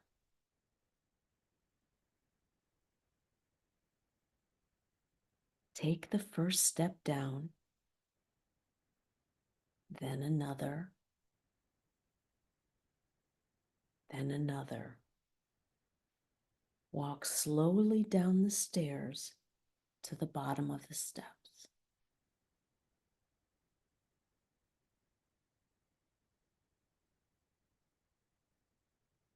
Stand there for a minute and let your eyes adjust to the darkness.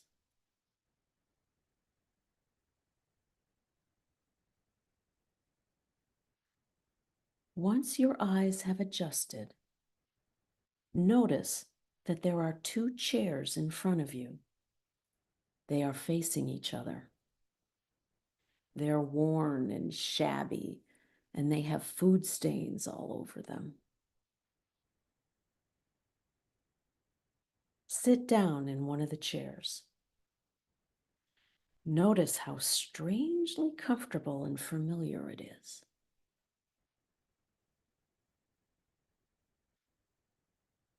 Out of the corner of your eye, you see a figure move in the shadows.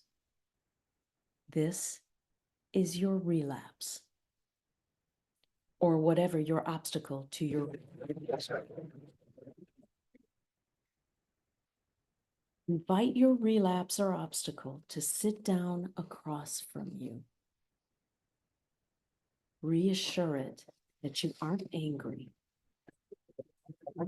Want to have a conversation with it. Tell it that you don't blame it for your misery, that you realize it is just part of your disease, that it isn't good or bad.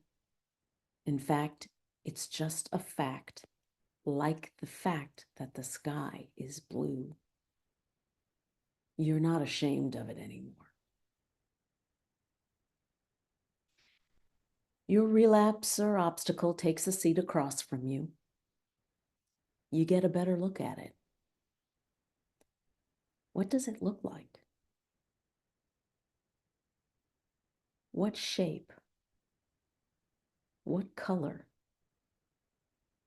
Does it look like a person? An animal? A monster? Or something more abstract? Does it have a smell? Reach out and touch it. Is it warm or cold? Does it have a texture? Take another deep breath. In and out.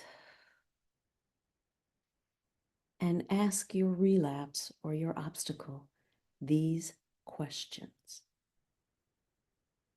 What are you trying to tell me? What am I missing here? What information do I need to get from you? Spend a few minutes in conversation. What are you trying to tell me? What am I missing here? What information do I need to get from you?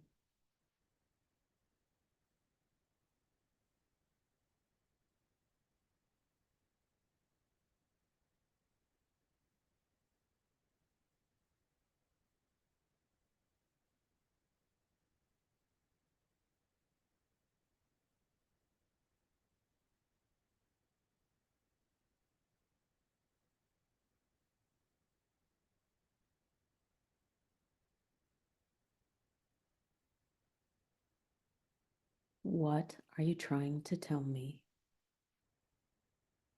What am I missing here? What information do I need to get from you?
Thank your relapse for what it had to teach you.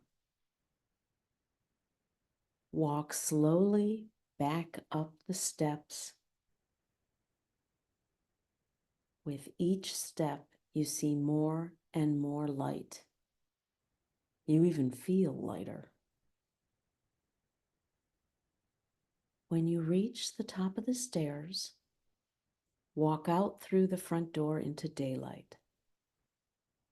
Slowly come back to the room. Do a little stretch. Wiggle your toes and open your eyes. Spend a few minutes and write down what your relapse or your obstacle had to tell you.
Okay. I've got some questions. Okay. So what did my relapse say? What messages did it have to tell me? How can I operationalize that information? What actions can I take with the help of my higher power to get out of relapse? And what is the number one most important thing that I need to do to get myself out of relapse today?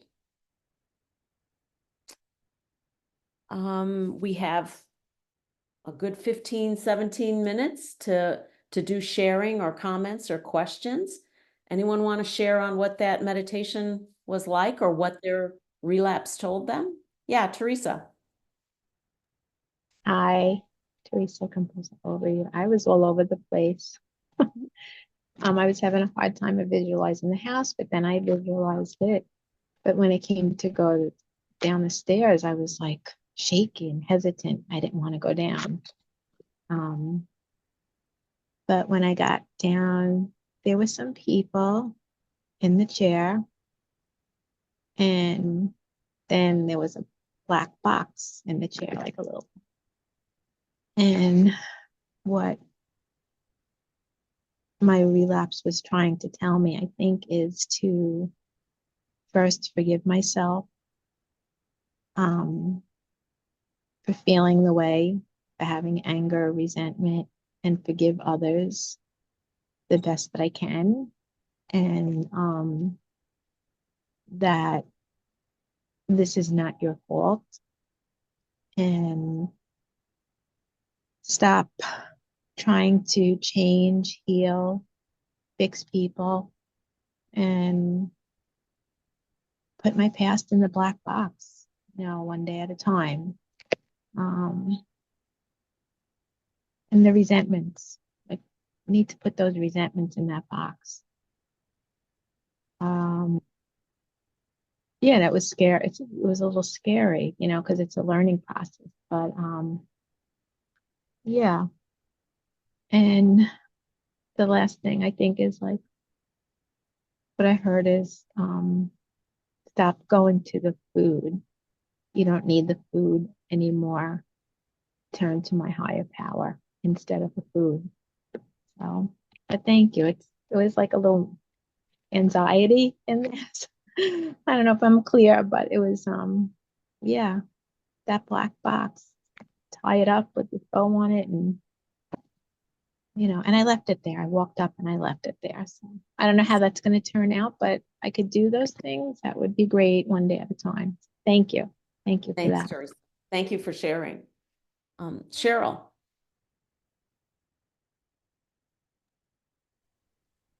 Hey, everybody.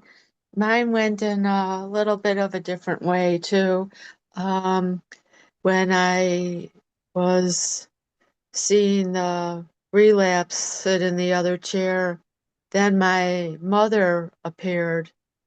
And my mother, I started tearing up, I'll be honest here, because my mother always had so much more confidence in me than I did in myself. And my mother just kept saying to me, "You can do this, Cheryl. You're stronger than you give yourself credit for.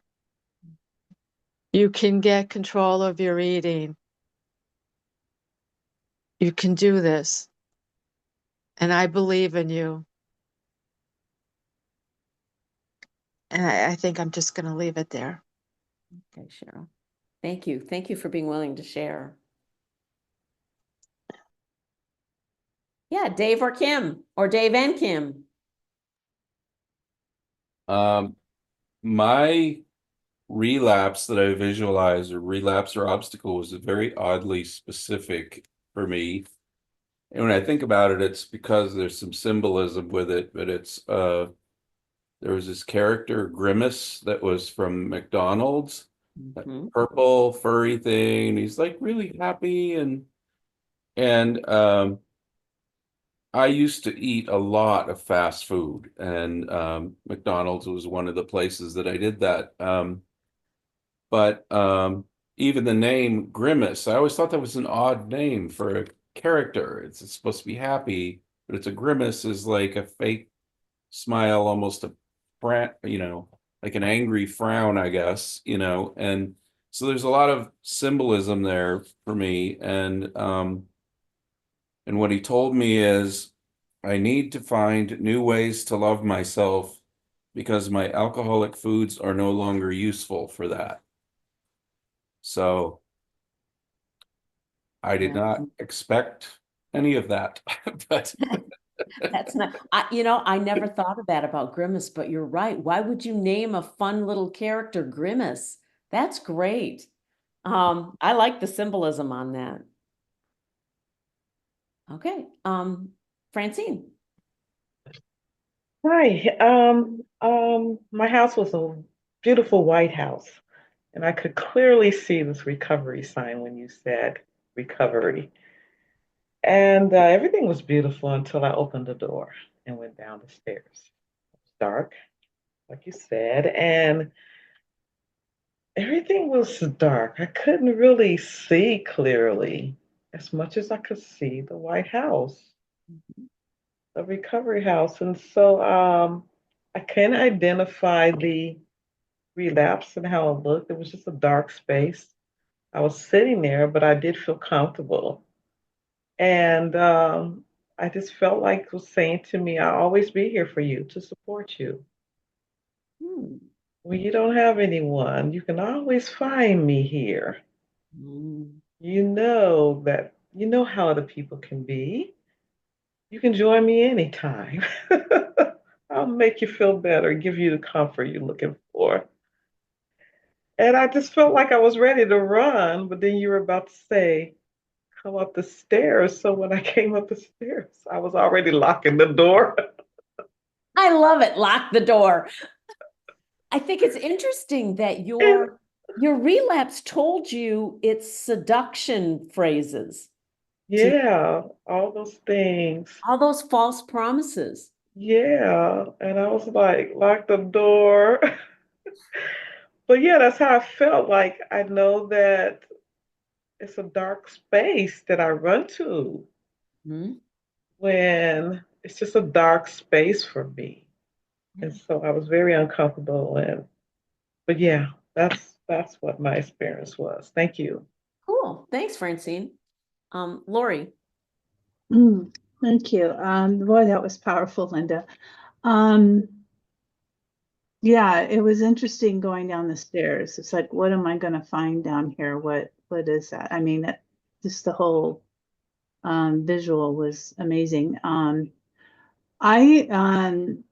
I was facing an obstacle, is what I went down rather than a relapse. But when I sat down and had to face the object or the being, it was me. And that is so true. And then working through the Enneagram stuff, and it just really hit me with the obstacle is me. It's me. It's what my restraints I'm putting on myself is in my behavior and in my relationships. And anyway, it was quite a clear message. And gosh, that was wonderful. Thanks, Linda. Appreciate Thanks, that. Lori. That's quite powerful. Wow. To be looking yourself right in the face. Wow. Thanks. Tracy. Hi. I just have to say, God works in mysterious ways. Like I didn't even hear anything about you, but one of somebody posted in WhatsApp saying that this was going on today.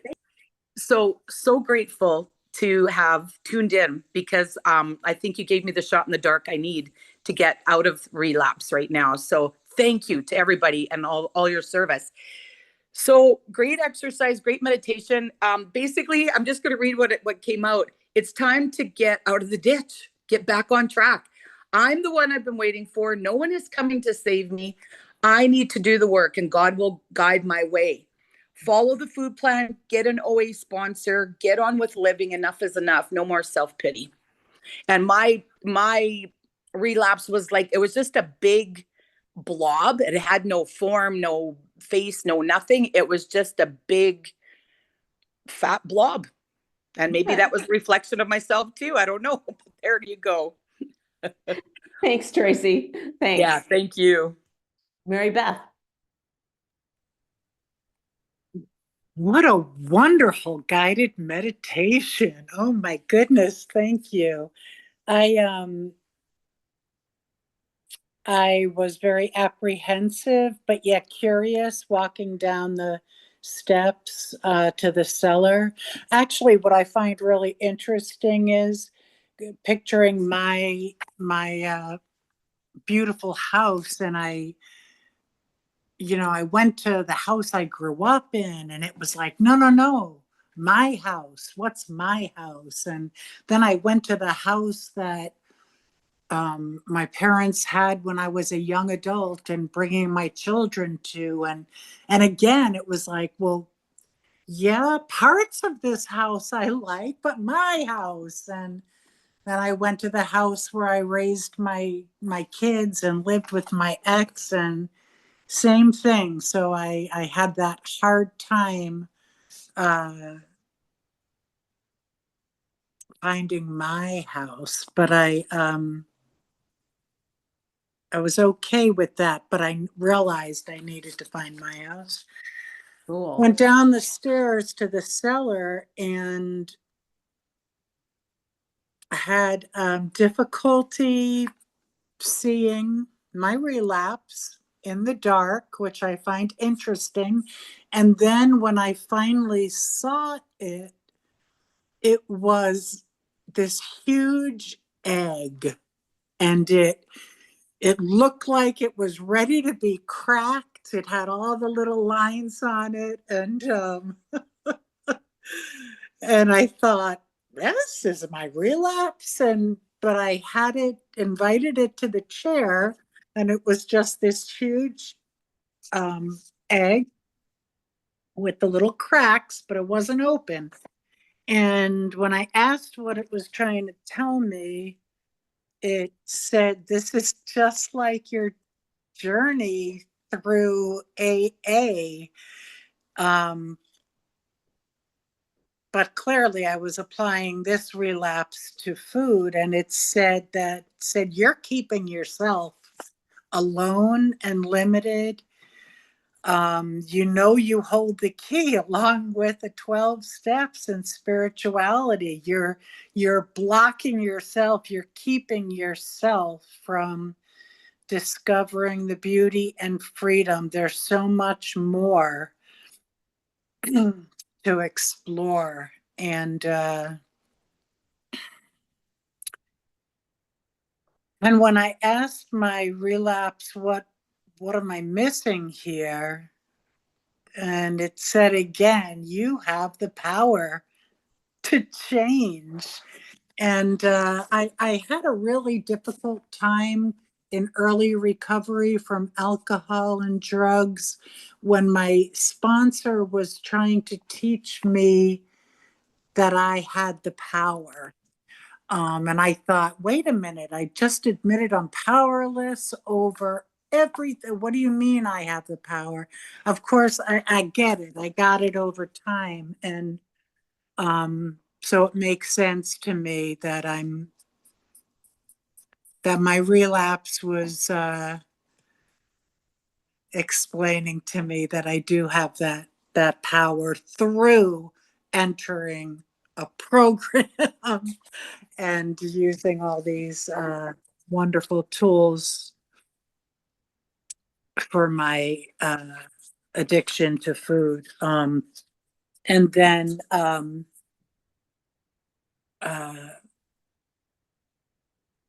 what am I missing here? Yeah, what information do I need from you? And my addiction said you're hiding. You're hiding, you're preventing all these opportunities. Gain your freedom, woman. Yep. Amen, sister. So thank you. Thanks, Mary Beth. Sally? All right, thank you.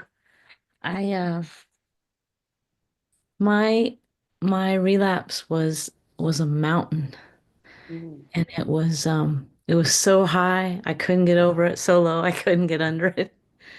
Um, and I teared up like just when I saw it, and it brought me back to or allowed me to face like beliefs that I've had for as long as I could remember, that this is for everybody else. Like I've lived my life looking outward in this box with a mountain in between, that the mountain is trying to protect me from people that will hurt me, situations that'll hurt me. And the relapse told me that it'll always be there for me, and it always has been there for me. But then when I walked up the stairs, and saw the light, it's like I felt like I have a choice. Like I know what the relapse provides. I've been there so often that the light is the place where everybody else is living. And yet the relapse is telling me it's scary, you don't belong there, yada, yada. But the light is telling me I get to choose. And that the light is my higher power. My higher power says you can step out of that, on the other side of that, and have what everybody else has, but I have to choose. The relapse will continue to always be there, but my higher power spoke to me in a way that suggests that my higher power will always be there as well. So, yeah, that was really powerful. That surprised me. That's cool. Thank you for sharing that, Sally. Thanks. Okay, I'm going to stop sharing. And I think that's it, guys. Thank you so much for coming. I really had a great time with you guys. Thank you for spending a whole 3 hours with me. Really enjoyed it. Thanks for recovering with us.